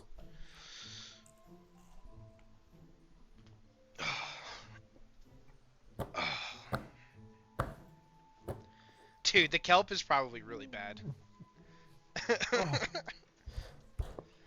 Alright, hold on, chat. I gotta fill my water. I'll be right back. I don't like that. I think that it is offensive. I want to see what an actual seaweed enjoyer thinks of this burger. And I know that Nico is a heavy-duty seaweed enjoyer. And I know that he's tired of eating burgers, but I'm his boss. He has to do it. Yeah, we need your seaweed expertise. I think you're probably gonna like it. Like as far as seaweed salads go, I think it's well seasoned. I just truly dislike it. Delicious seaweed salad. I don't think it should be on this burger though. So it's like a pizza and ice cream situation. A little bit. Yeah. What would you rate it out of 10? 4. 4, probably. I'm gonna give this a 3. Nico gave it a 4. I'm gonna give it a 3 because I'm impressed by how much I like the seaweed salad, but it does not go well together. Been a lot of 6s, but been very few sub 5s. So this is a fairly obvious one. And we're back to the actual part of the show, the actual show. The reason that you clicked on the video, the burger video, making this cake. Hard to say what it is I see in you. Wonder if I'll always be with you. Words can't say and I can do enough to prove it's all for you. This one is called. I gotta look. Hang on. Blue is the warmest color. Blue is the warmest color, like the movie, right? Just like the iconic, yes, movie. So we have blue cheese dressing, which I know you hate. I don't hate blue cheese dressing. Oh! Hence the, I thought it was just blue cheese. Oh no, we went blue cheese dressing. Okay. I thought it might make it a little easier. I do maybe see not that as there's intense. straight up carrot and celery sticks on there. With a little bit of something. We did a little sugar, a little salt, a little red wine vinegar. Wow. Hopefully it's not too intense of a pickle, but I thought maybe I could hide the blue cheese dressing. I almost wish there was buffalo sauce on it. That was too much. That's better. It's not bad. Burgers, you know, they're good and flavorful. Okay, but chat. I had to use the I bathroom cannot too, taste them. but This we got only water. tastes We're like hydrating. vegetable dipping sticks that has the texture and appearance of a burger. The mouth feel. Well, I gotta close my door. Exquisite mouth feel. This is at Bob's Burgers Club. Yeah, I can't get behind even blue cheese dressing. I can't get behind it on a burger because it just drowns out the thing that you're eating, which is a burger. I guess that's a 5. Also, the only bite that I had hot sauce on it, so I think I have to take another bite. Brad nods his head yes, and it's his birthday, so I'll do whatever he wants. Like the last bite, but worse. All right, Oh. the final one. Like the last bite, but I know worse. why the Cajun bird sings. Okay. A Cajun mayo, some grated garlic, paprika, thyme, garlic powder, all that jazz. Little Yeah, bit that of sounds mild good. cheddar, just to give a little some sliced Ah, white dude, I would have onion, done a and fried then onion instead seasoned of the a patty regular as well onion. with plenty of Cajun seasoning too. So hopefully it should be a nice no time. I think it's gonna be nice. Yeah, that looks pretty freaking good.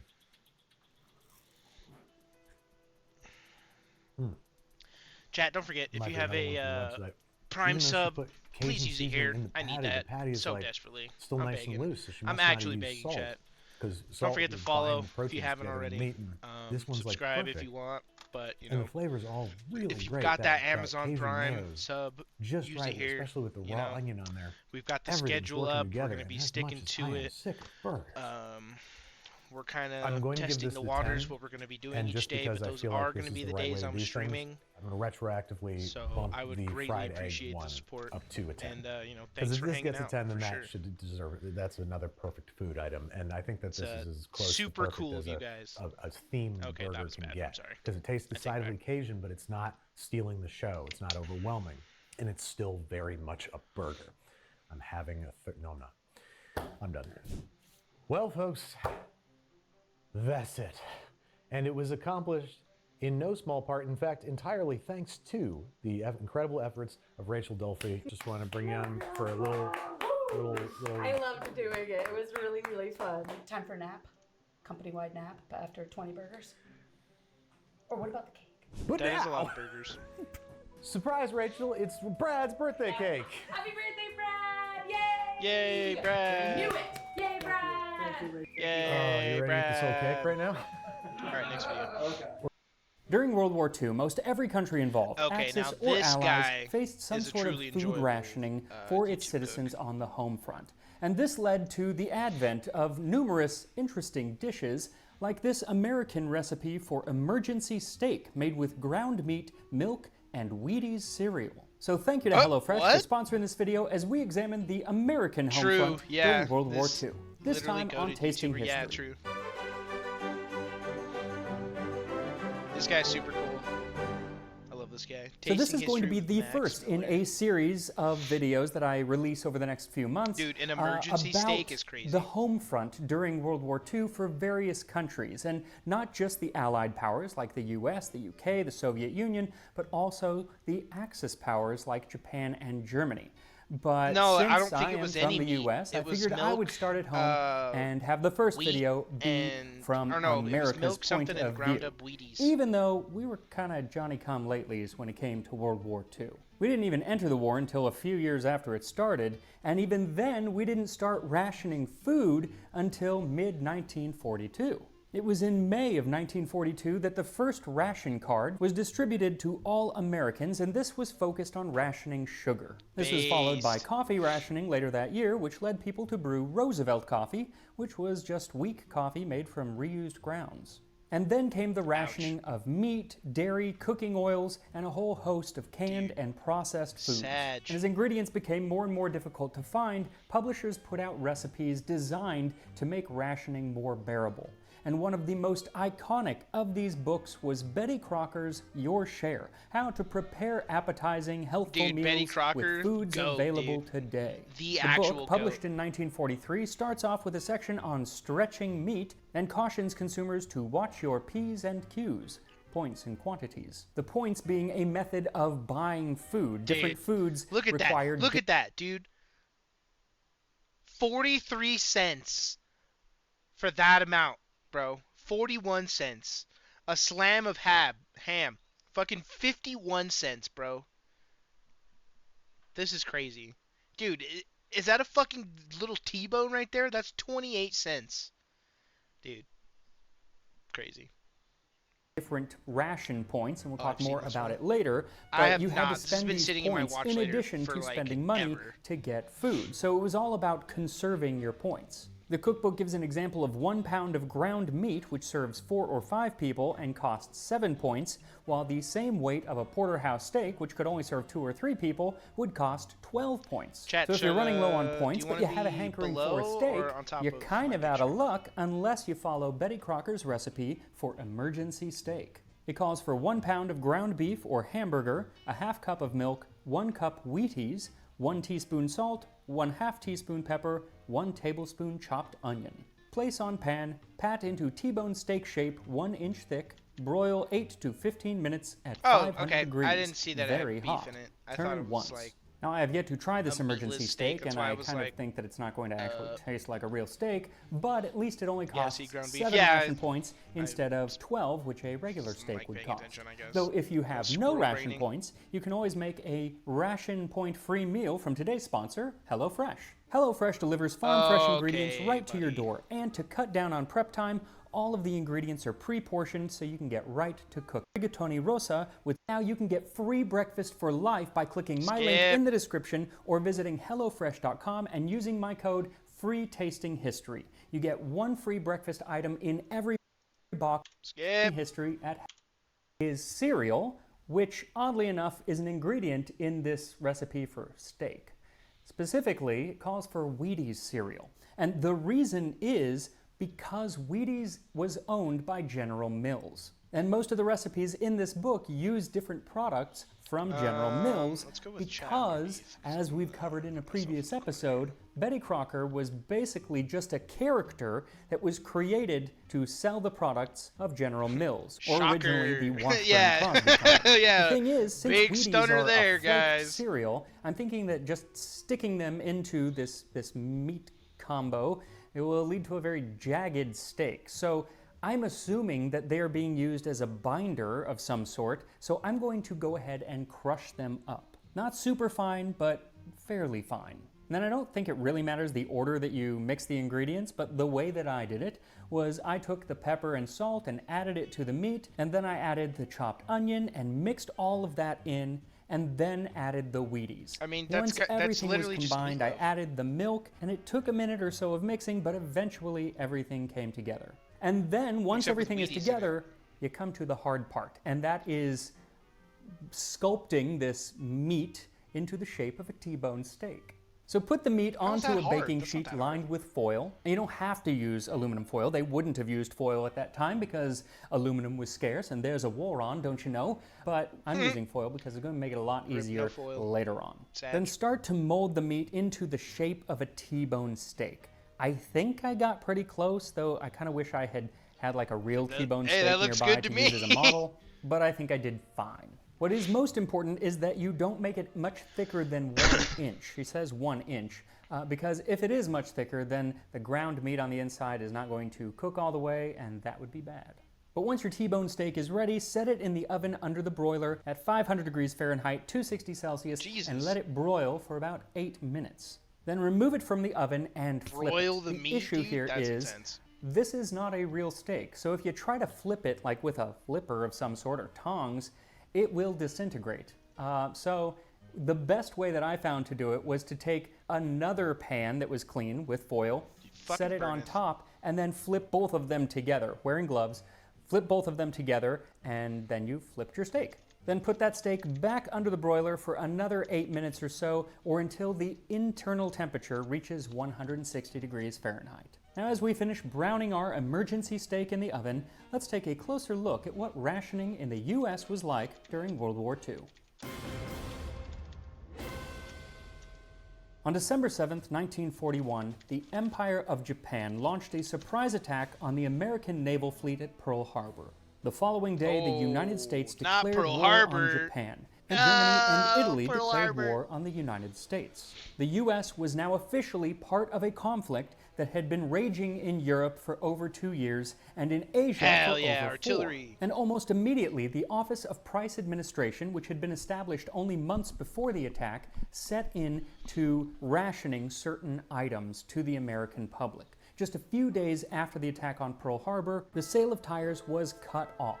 At that time, 75% of all the rubber in the US was used to make car tires. But as a single battleship required over 75 tons of rubber, this meant tires on the home front were a luxury the US could no longer afford.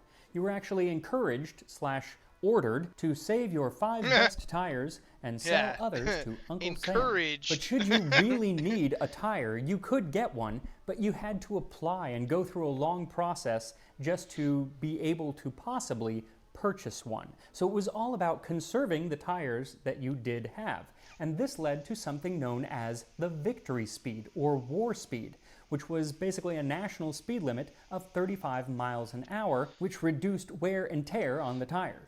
Shortly after the tires There became was a rationed, national so too speed did limit? bicycles That's and crazy. automobiles altogether. Any company that had been making these items instead turned to making Hey, military tanks, vehicles let's go. and W munitions. tank. Gasoline too was being rationed, and people were encouraged to join car sharing clubs, basically carpools. One government poster from the time encouraged Yeah, you guys, to let's join make a one car club. because when you ride alone, you ride with Hitler. Bro, And these weren't really what? optional That's restrictions. crazy. Today, if you are caught speeding, you'll get a ticket. But then, if you're caught What the speeding, hell? you could have your gasoline ration taken away. Chat. If you're driving alone, you're driving with Hitler, bro. Just know that. Oh my god. We need that kind of propaganda now, dude. Like, what the fuck? We wouldn't have freaking Nazis in the office if we had that kind of propaganda now. Let's be real. Entirely, so Let's be you totally can't real, drive chat. at all. What's interesting is that the gasoline That's and other crazy. fuels like coal, while very important for the war effort, were not as precious as some other items because America produced plenty of oil and coal, so they could always just make more. But there were other commodities that were not produced at home, and so they were severely rationed. Things like rubber. Most of the rubber at the time came from Southeast Asia, and as soon as the war set in, the Japanese cut off that supply completely. Of course. Another ingredient that was like that was sugar, and that's why it was the first to be rationed, because most of the sugar that the U.S. was eating came from the Philippines. And so the only sugar that was grown at home was from places like Hawaii and Puerto Rico, and that was nowhere near enough to satisfy the needs of American sugar eaters. But not being able to import a certain item was just one reason that something might Straight be up off rationed. that There sugar were other plantation, reasons, like the supply chain. It was very taxed at the time, and things like trucks and railroads were completely overrun transporting troops and war supplies from coast to coast. In addition, those troops being transported were usually young men who had been taken out of the workforce, so there was a huge labor shortage. And very quickly, many women stepped in to take those jobs, but it wasn't immediate, and it was kind of a game of catch-up for quite some time. Then there was the issue of feeding those troops who were no longer producing food. Because not only were they taking up food, but they also took up a lot of other items that were required to get the food to them in places like Europe, Africa, and Asia. Like a lot of their food was packaged in tin cans, but the US had almost no tin. And so foods like processed foods and canned goods became extremely scarce almost overnight. Stores put up signs letting people know how their stock had decreased over the year, and processed foods were often down around 80%. So to stop people from buying up all the canned goods and hoarding them, they too became rationed. Now, rationing something like sugar is very easy. You get 4.5 ounces per week. Simple as that. But rationing something like canned food is a little bit more difficult. First of all, it's all different sizes. And does a can of tomato soup equal the same as a can of green beans? What if you don't like tomato soup? It just became much more complicated. Luckily, Britain, who had been rationing for several years at this point, already had a system that the U.S. could look at as a model, and that was the points system. They still Every eat like person that, by the in way, the U.S., Chad. regardless of age, like the received an planes are allotment flying of over. red and blue points. Red were used for meat, dairy, and fats, and blue were used for canned and bottled goods as well as baby food. Each week you had a certain amount of points that you could use, and you had to use those in conjunction with money to actually buy the product itself. You get a they pass. also You're started putting pretty price hammered. caps That's on fair. pretty much every item in the country. The system was clunky and complex and confusing for many people. You got me. So the government started putting out these newsreels to kind of try to explain You guys it. kinda And did one of take my the, favorites has a take narrator the who first sounds initial like couple a cartoon poundings. gangster from the 1940s. And it's funny because he even kind of admits that it's a terribly confusing system. And he says that in comparison, this makes filling out income taxes strictly for amateurs. And there were lots of people who now wish they hadn't played hooky when the teacher was giving out with addition and subtraction. But of course, if you don't figure right, you have nothing to chew on but fresh vegetables, which is hay strictly for citizens who chew their cuds, or maybe rabbits. That's funny. And this is just one reason why people did not like the rationing system.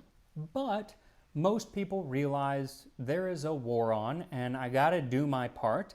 And so they accepted rationing, even though they were always kind of grumbling about it. But in 1943, the government tried to explain how important it was, saying rationing is essentially democratic. It protects the little man who is unable to pay exorbitant prices for articles of which limited quantities Rationing exist. is democratic, Basically, dude. rationing was the only way to make it fair for everyone and to keep down what could be rampant inflation. I mean, There were ways, though, to kind of get around some of the How things have rationing changed. rules, and that was simply God, to yeah. eat more I mean, foods have they, that though? didn't Like, require ration points, because we're not kinda everything slowly required creeping points. back into Pretty this much era. all fresh vegetables and fruits fuck, were never dude. rationed. The canned versions were, because those were being sent overseas, but you can't really send, like, a fresh zucchini to Germany. It's just not gonna last. So fresh vegetables, have as many as you want. And that kind of went for most fresh foods. Fresh milk was never rationed, though processed milk products like cheese or evaporated milk or butter, those were rationed. Though if you did ever want your cheese fix, you couldn't eat Kraft macaroni and that's cheese definitely because stayed you could the get same. 2 boxes for only 1 ration For point. sure. And for getting the most out of your butter, there were numerous recipes that would help you stretch Dude, what you had, like Knox mixing butter spread. with They had a gelatin special and milk, spread for neither butter, of which dude. required ration points. Dude, one of the few fresh foods gelatin that was in rationed the was butter, meat, bro. That's especially beef, crazy. which was one of the most costly items, both in money and in points. And that's why there are so many recipes 25 from this points for a period for slab like of beef. mock meats. Like the one that we're making today, the emergency steak, is using lesser quality meats. I just realized this to guy hasn't mimic even a like better made cut of anything meat. yet. And He's then there just were been recipes talking that about just the tried history. to kind of replace meat altogether, like one for baked peanuts, a meat alternative which included peanuts, baked tomatoes, and peanuts as a molasses that was meat baked in a alternative? dish. This wasn't so What? much to mimic the taste or texture of meat. Nobody was pretending that it was, but it was meant to mimic the nutritional value that you would Oh, okay. get if No, you that were makes to sense. eat a sirloin. But even those foods that were American not food, rationed buddy, that's could not still even- be I don't very even- difficult to get. Like for the I wouldn't even entirety call that of the anything war, food. eggs were That's literal incredibly scrap. hard to find. So you have a lot of recipes from this period for Eggless chocolate cakes.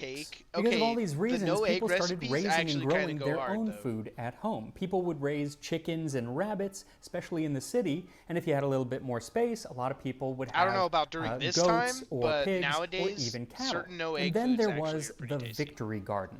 Now, again, this is something that the U.S. was able to look across the pond to Britain because the British had been Okay, building see? Victory Gardens for a while. Though Another actually, Britain both in idea. the U.S. and in Britain, they had done this back in World War I. But World Wow. War II really saw the Victory Garden come to life. No, this is actually The an government insane put idea. out I really calls wish for we had more of everyone who these. had a patch Like of dirt W. or even Britain for available having space on their community roof gardens. to begin gardening their own fruits and vegetables we at do home. not have And by May stuff like this, 1943, there were 12 in the million Victory limelight Gardens anymore. growing in America's cities and another 6 million Don't on question unused mark me. farmland. Eleanor Roosevelt even planted one on the I White said it was a House good lawn. idea, frick Cities you. converted parks to be Yeah, we community-run don't have this at Victory the White Gardens, House like anymore. They the don't have the lawns of garden. Riverside Park in New York City, the Fucking Boston stupid-ass Common, Trump and portions of and, Golden Gate Park in San Francisco. what's her name? And in an era before you his- could just his watch a YouTube snake video wife, if you wanted to learn how to grow a Orochimaru green fucking bean, tore out the they Rose would put Garden out and the- books and the like Victory the Garden, I think. ABC of Victory Gardens to teach us city dwellers how best to turn your backyard into an instrument of war. And I say that because that is how the government sold these Obama? gardens. Yeah, as frick an instrument Obama. of war. A Victory Garden is like a share in an airplane Dude, factory. I wish it they helps would win bring the back, war like, and it this pays era of dividends Victory. too. The By Victory 1944, Garden Victory propaganda, Gardens dude. were producing That'd be about so as many sweet. fruits and We vegetables definitely need that as the shit now. commercial farms of the country, which is pretty darn impressive. Need community farms. What I more found than interesting ever. is that there wouldn't have actually been such a need for these Victory Gardens had the government not kind of shot themselves in the foot right from the get-go. See, Wow. the vast majority Crazy. of certain fruits and vegetables were being Commie. grown Hey, in California, no. Oregon, and Washington State. And I many said of the community farms, farms, were owned okay, by not Japanese communes. Americans. That's For completely instance, a full different. half of the tomatoes and Hear me. Okay. 95% of snap peas were grown just by Japanese American farms. And so when FDR signed Executive Order 9066 and sent many of those same growers to inland internment camps, over 6,100 farms were taken, but many lay fallow due to a lack of labor. But since those who had been sent to those camps knew so much about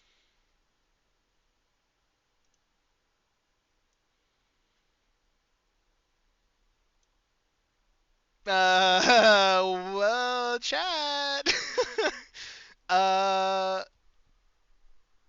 You know, that's definitely, surely not gonna happen again, right? Right, guys? Right?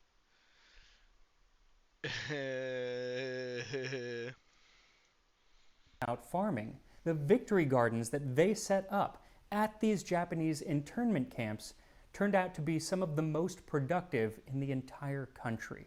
And I would actually love to do a whole video just on what they ate at these Japanese Dude, this video is internment almost camps. over, So and like that's we still something haven't that gotten you'd be to interested the in, actual let me like, know, food. and I'll make it into a video. Now, while most Americans were growing their Unless own he's fruits just and talking vegetables, while it's raising cooking in the livestock, and accepting the nature of rationing with as much dignity as they could muster, there were, of course, some who thought that they were above the rules and didn't play fair, and this led to a thriving black market. This usually took the form Nice. of a consumer overpaying the monetary value. I need to get Mafia. I think it's 1 and 2. Because there is a quest line, I think it's in the beginning of the game, where I don't remember if it's I think it's Mafia 2 with Vito Scaletta. If fucking Crowbar was here, he'd be able to confirm. But I need to add the Pipo Scaletta emote. Actually, maybe that'll be like one of the first emotes, like channel emotes. We'll see. Well, I'll have to do some messing around after stream. But anyways, I got distracted. I'm pretty sure it's Mafia 2. It's Mafia 2, and you have a mission where you're stealing food stamps and gas stamps or gas rations. Of a certain product, and not W giving mob. the grocer or whoever it was any ration stamps. You know, a little under the table. I'll pay you double, but no stamps. Unfortunately, the person who was taking this money had to turn in those stamps if they wanted to keep being resupplied. And so this led to counterfeit stamps, stealing different stamps, or they would have to ask other people who didn't use all of their stamps to give them theirs. And that's why the government said that any unused stamps that you have at a certain end of XQC a period, title plus you should lazy destroy. react Now, streamer. there was, of course, Don't a even social bother stigma against responding this. to You know, this. why should I Already have to closed play by the tab. rules if you're not? Wow. Well, but you since got me, everyone Chad. kind of hated rationing, W it mod wasn't of the year that right there, by the uncommon. way, They Chad. say that a full 17% of the meat that was being sold in the U.S. at the time was being sold via the black market. And these people who were doing this were not called bootleggers like they were during Prohibition, but meatleggers.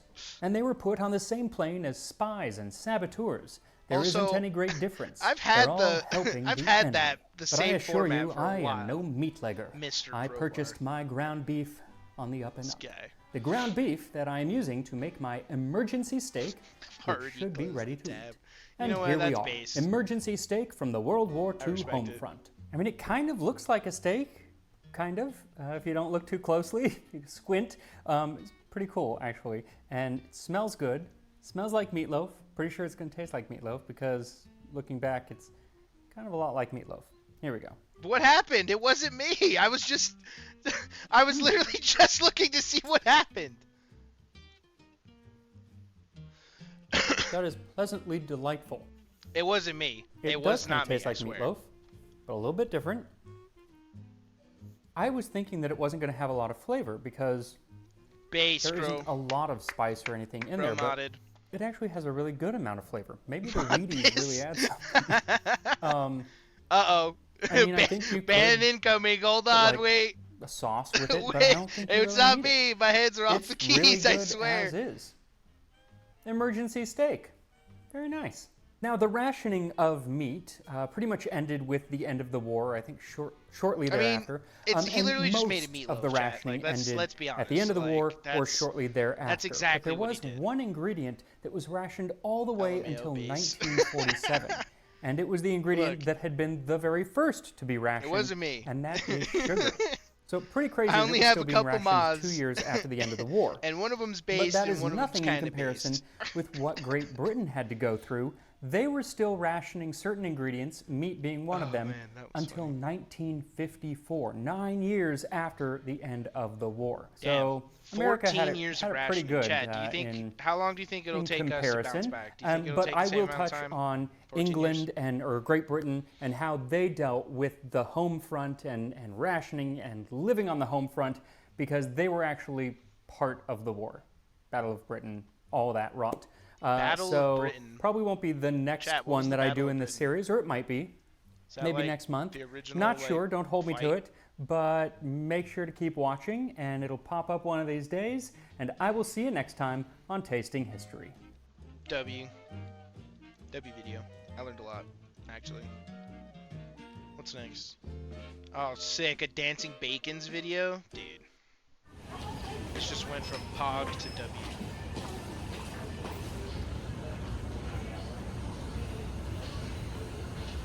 Dude, we could not have these in the States. I'm sorry.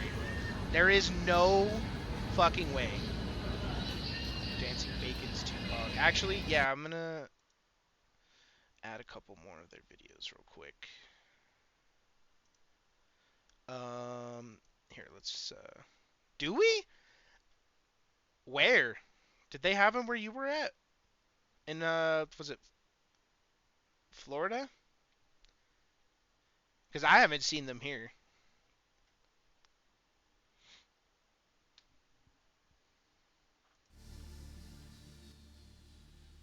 Yeah, I was gonna say there was. I definitely don't think there was anywhere you were at, for sure, bro. I was in the ghetto. Yeah.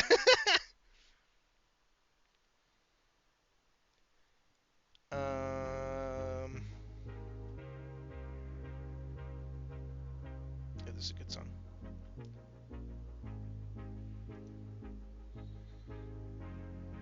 Yeah, I'm gonna throw a couple more of these in the watch later list to watch.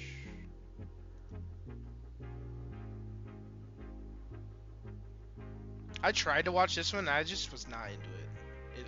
It was too long. The mic sounded weird. It was just not good. All right.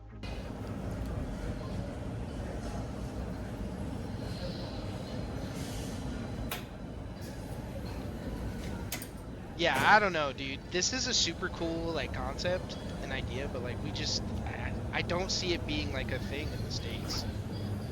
Like maybe in some of the like higher end parts of the city, maybe in like I actually can't do it. Maybe in California they have these. I don't know. I haven't heard of them in the States though.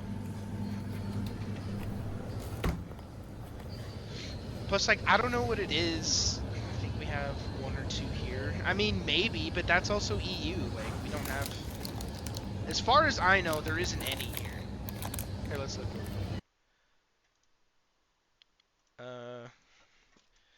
United States Unmanned... Oops. If I could spell, that'd be great. Unmanned...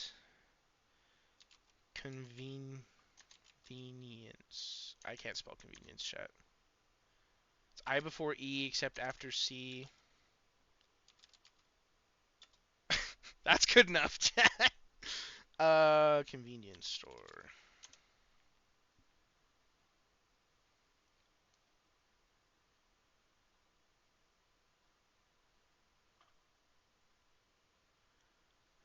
Dude, #1 Amazon? Okay. We're not gonna find what I'm looking for. True. Another plane crash in Toronto?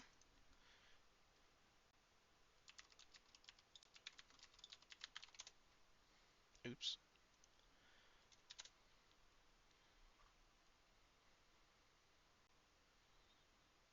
Three days ago.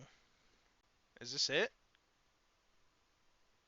No, this is the helicopter one.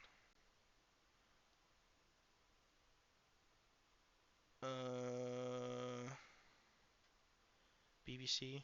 This one? Oh, there it is right there. It was in front of my face.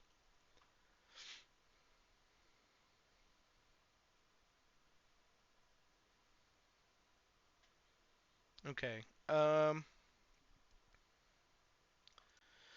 Plane crashes while landing in Toronto airport. Delta Airlines plane has crashed while landing at Toronto Pearson International Airport. Local media suggests up to 8 people injured. The airport says it is aware of the incident, which was arriving from Minneapolis. It adds all passenger and crew are accounted for. Emergency teams are responding. Damn, the plane flipped? Yo, that's fucking crazy. This is a breaking story. Stay with us as we bring you the updates. As reported over a half hour ago, International Airport confirmed incident. Here's the statement. Is aware of the incident and landing. Emergency teams responding. Blah blah blah blah blah. Was it the DEI dwarves? I thought they fired them all. So who the fuck's in charge if they got rid of all the DEI? Like what? Who's flying the damn planes if they don't have any DEI anymore? Canada hired them. Oh yeah, true. Canada's not the 51st state yet, so okay. But wait, no, it was coming from Minneapolis, so it was a U.S. flight going to Canada. So somebody had to fuck up here. You think Canada ordered a DEI hit on Delta Airlines? Police constable, most passengers out and unharmed. Okay, well, that is unfortunate. At least nobody died. That's a good thing. 100%. Yeah, dude, Canada definitely hired the hit. Oh man. Okay, back to the convenience store.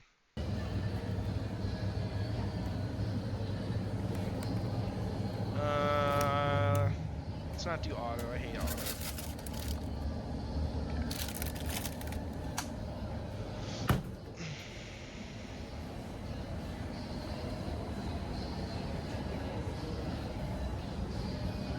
Wait, I think I've seen this one before. If Blinky was here, she'd be able to tell me, 'cause I may have seen this one before. Just because the aisle looks familiar.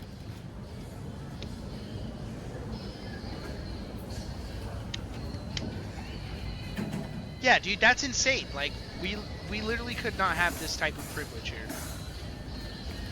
Like, with a working microwave, there's just no way. Like, a nice working microwave, there's just no shot. There's absolutely no shot. Oh, I kind of want a snack or something.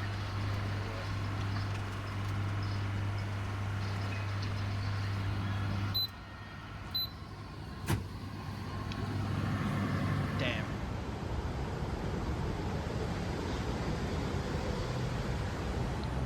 Baumkuchen? What the hell? Hold on. What does that say? Stop it. No, go back. Milk Baumkuchen. Baumkuchen? Kuchen? Egg, wheat, flour, vegetable oil, and fats. Cornstarch. Non-genetically modified. Based. Malt sugar. Hey! Leon, they got sugar from Malta, my dude. Sweet condensed milk, honey, salt, sorbet. E420 based emulsifier leavening agent flavor contains soybeans. Let's go. Yeah, let's go. Malta sugar. Let's go. Dude, that actually sounds kind of tasty. W Japan. Well, what is it, like a pastry? Oh, okay. Yeah, it's a pastry. Unique Japanese cake. I mean, I'd eat it. That's good. Buttery and fresh tasting. Some banana milk? Yo, I would drink that. I ain't gonna lie, bananas are pretty good. Whoa, whoa, whoa, go back. I'm trying to spot the block, bro.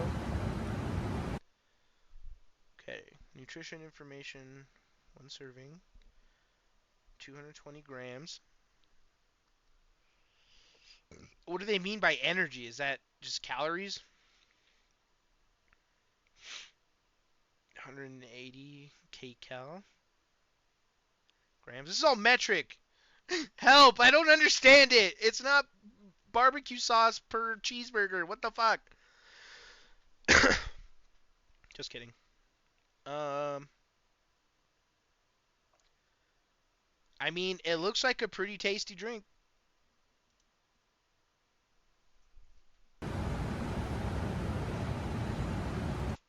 Ooh, what does that say? Water, whole milk powder. Wait, is that a typo? Chat, whole milk. Chat, you want some milk? Can I have some milk? Some milk powder? Sugar, skim milk. Oh, they got it. That one. They got it on that one. Skim milk powder.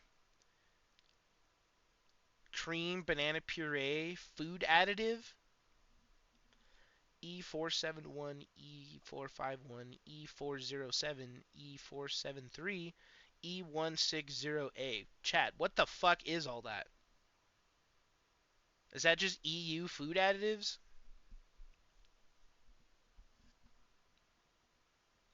Contains milk. Expiry date. Mei Chong Foodstuffs.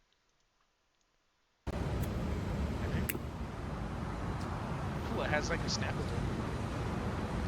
There's less banana, more milky. I mean, yeah, E numbers. Okay.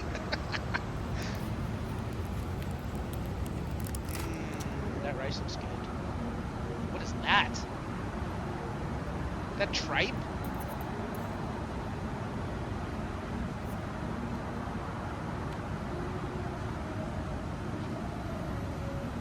I assume it's meat. I didn't pay attention. I didn't mean to see that. That rice looks good, actually. Chicken. Oh, it's butter chicken, that's right. Or biryani chicken. Ice Queen! You know what, chat? That's what I'm gonna get. It's ice cream. Right back.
Snacks.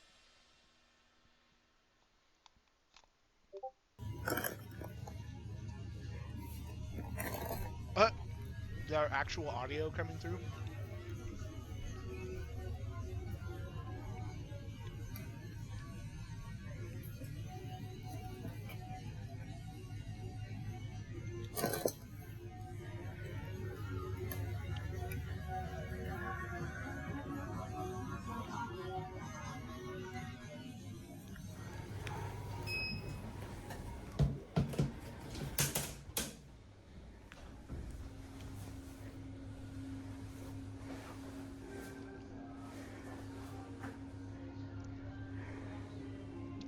You still scan your items. I mean, that's cool. It's like self-checkout, pretty much.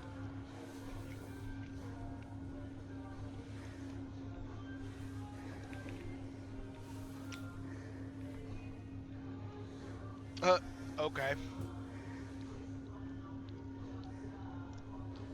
That's a weird biometric.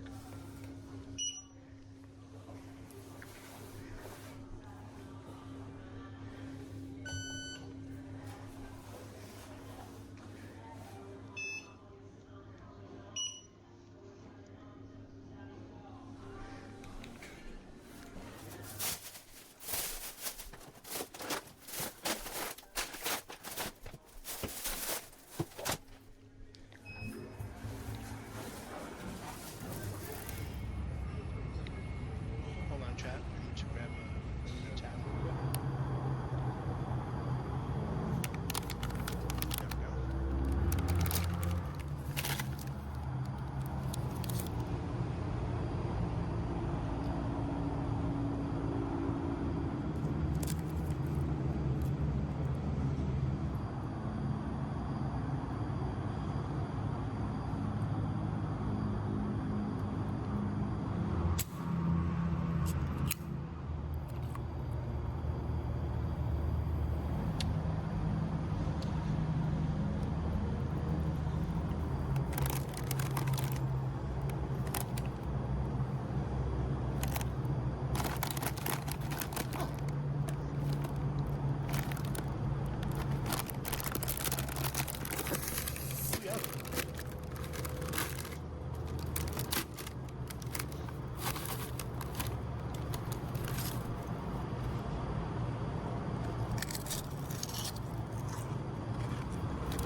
Is that a Moon Moon emote? That's so funny. Wasabi octopus sounds so good. So I actually had some takoyaki. That was wasabi octopus from this Japanese shop on the other side of town. It was so good.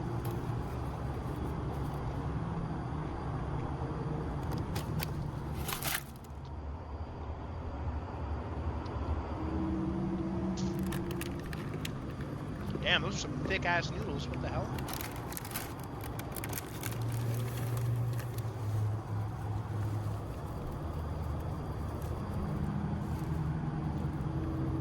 What the hell is this? I don't know. It's convenience store food. Yeah. It's at an unmanned store in Japan or something somewhere. It's a Dancing Bacon's video if you've ever watched them before.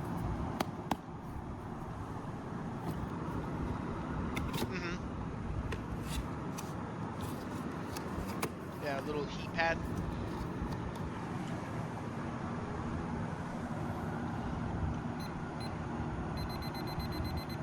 Yo, yeah, that's super cool. I love their videos. Weeb MRE. Yeah, true. Like, actually, though.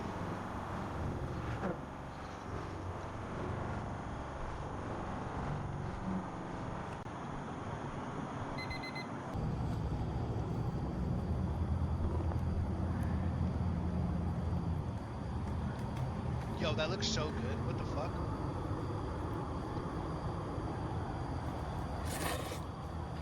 Nice.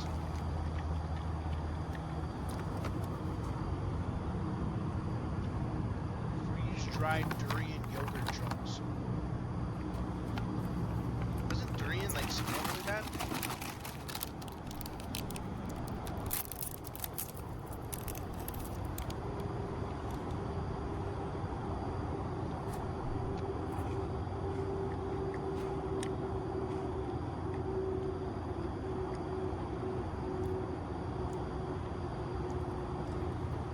Yeah, I would not.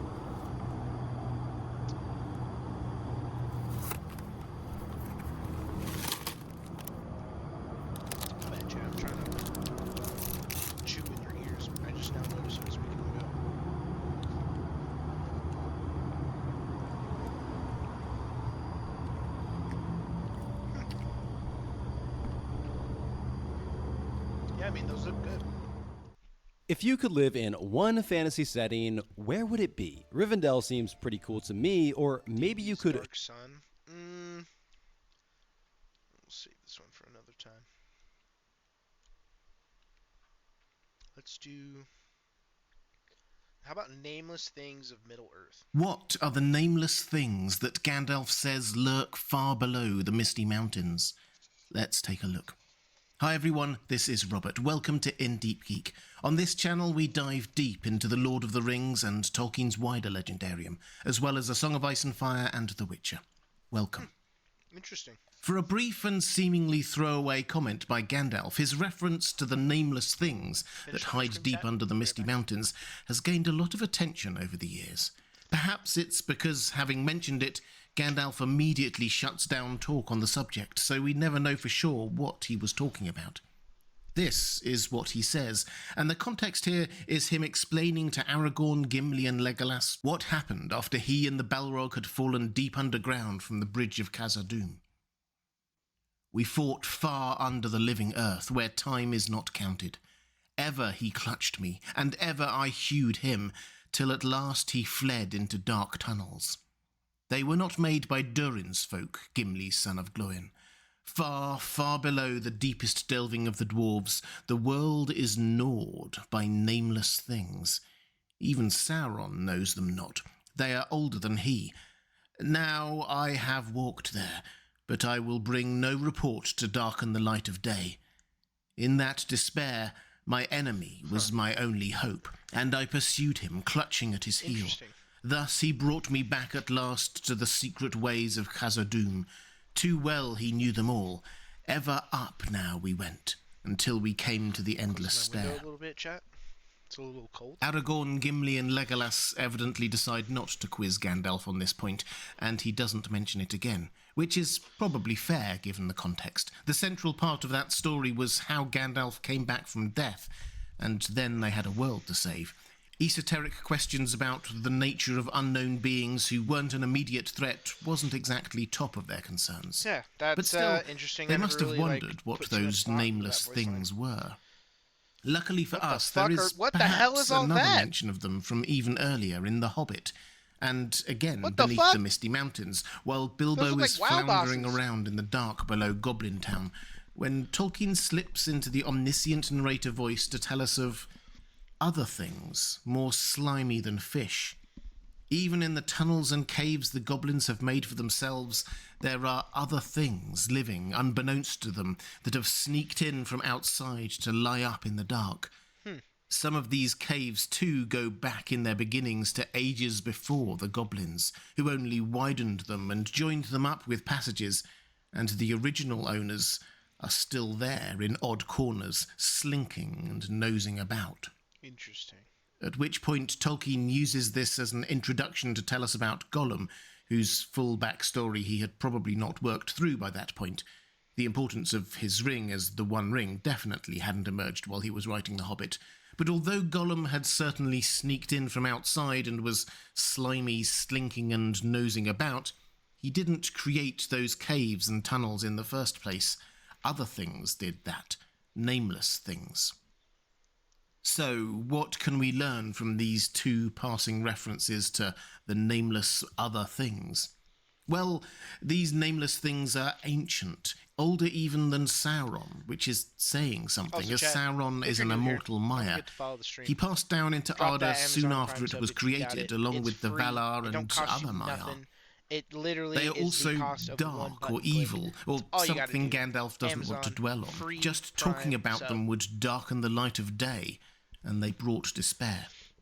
Finally, they gnaw at the world. They have clearly retreated even deeper underground, away from the dwarves and goblins and whoever else may encroach on their space. They aren't there to conquer Middle-earth or control it or engage in its politics or anything like that. It's as if they exist above and beyond those petty concerns. Knowing Tolkien, the phrase gnawing at the world was probably at least partly inspired by the dragon gnawing at the root of the world tree in Norse mythology.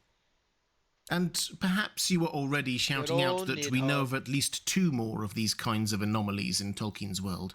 Tom Bombadil, He's not a dark or evil anomaly, of course, but he's always definitely an anomaly, and Ungoliant.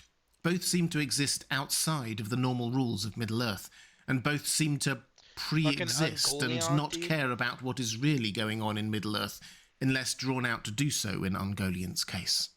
So perhaps we should consider them both in the same context as the Nameless Things. We'll come back to that. Because the idea that these creatures might predate Sauron provides a bit of a conundrum in itself. That's because, as we said, Sauron is a Maya, and therefore one of the Ainur, and this is what the very first sentence of the Silmarillion says. Wow. There I've was actually never read Eru, the Silmarillion. the one, who in Ardor is called I should, Iluvatar, and he made first the Ainur, the holy ones, that were the offspring of his thought, and they were with him before aught else was made. Cool. So Sauron, along with all the rest of the Ainur, was made first and before everything else, which doesn't leave much space for nameless things to have existed before him. So what's going on? Well, perhaps Gandalf just meant that they entered into Middle-earth before Sauron, or perhaps this was simply that the elves who wrote the Silmarillion got it wrong, or simply didn't know about it. Both answers are a bit problematic, though, and the truth is that Tolkien deliberately didn't explain. Classic. Why? Well, when you think about it, perhaps the most defining characteristic of these nameless things Dude, is what the hell? that they are A brain nameless creature? and mysterious. Not even in his letters or unpublished essays does Tolkien tell us more about them. He does say this, though. There is, of course, a clash between literary technique and the fascination of elaborating in detail an imaginary mythical age.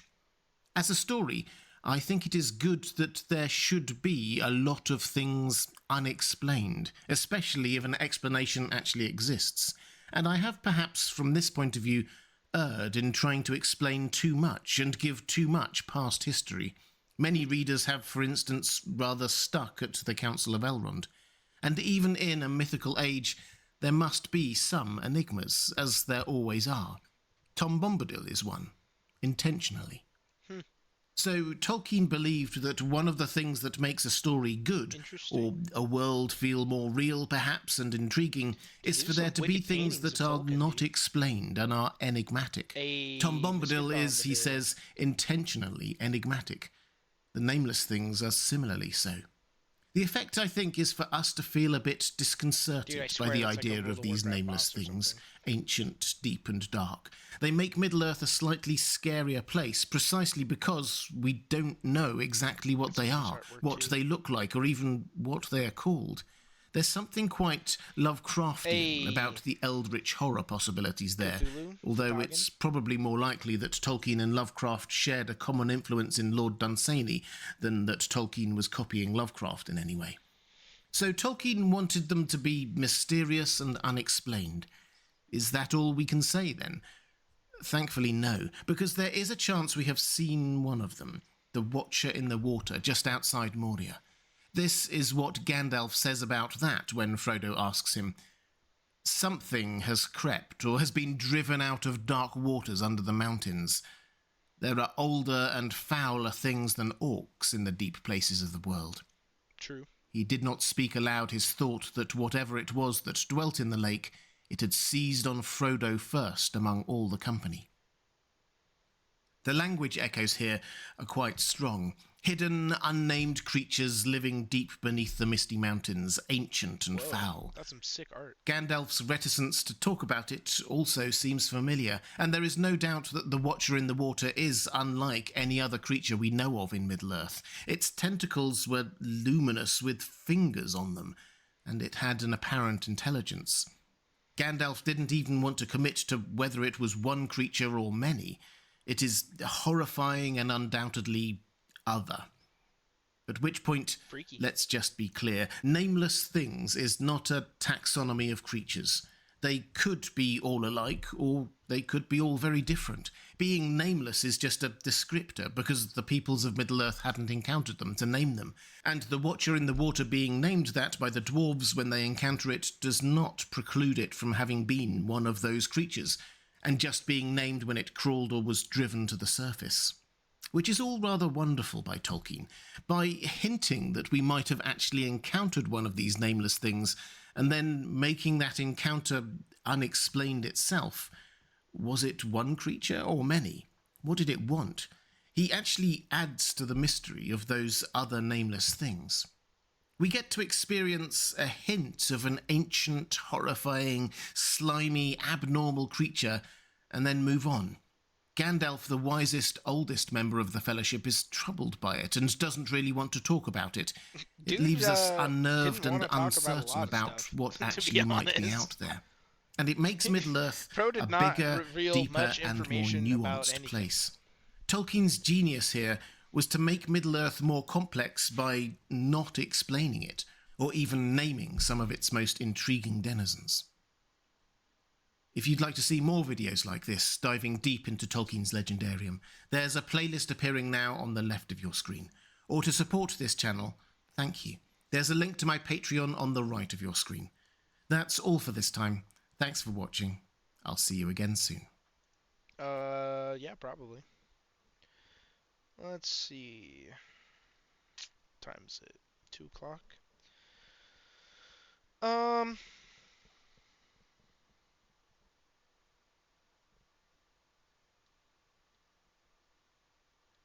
Chat. I think I'm gonna call it there for today. We got through a bunch of videos. We're chugging along. I'm gonna add some more for sure. Let's lower that.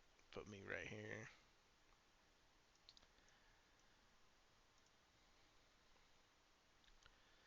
Let's get an outro song. What do we think, chat?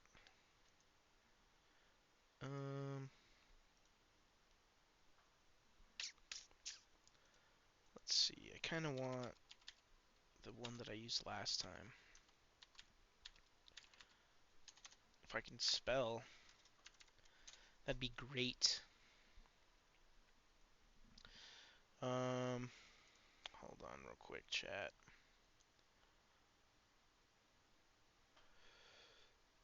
Let's see.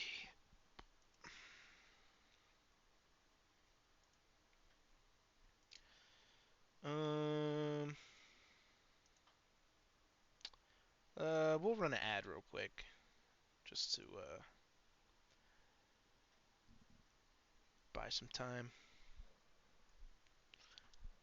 Just the 3-minute banger. That being said, chat, if you, again, haven't followed the sub or the stream yet, and you're new here, drop a follow. We got plenty more content coming up. This is just the beginning. If you have Amazon Prime, don't forget to drop that Prime sub. It helps me out. It helps the stream out. Allows me to keep doing what I'm doing. Bring more entertainment more often. And, you know, hopefully this will be a little bit more... What's the word I'm looking for? The growth will come from that, from you guys. And that's what I appreciate, is you guys hanging out, stopping by. You know, it makes me feel good about what I'm doing, which a lot of people don't feel good about what they're doing. So you guys help me a lot, and I definitely appreciate that. I think ads are like halfway done.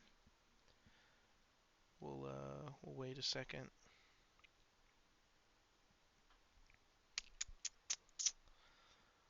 Let's see. No, summary outro. Let's see.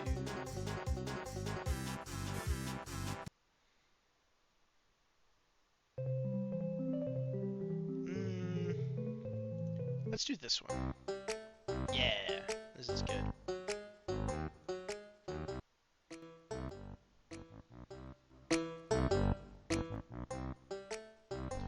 So yeah, it should be almost done pretty soon here. It's a good song, chat.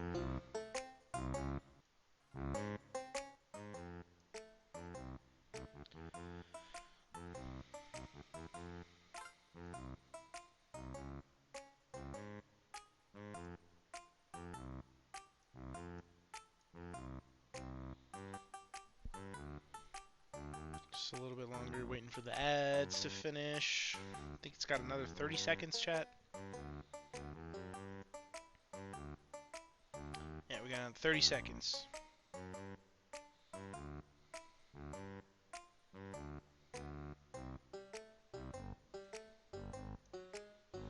We'll do the queso strat.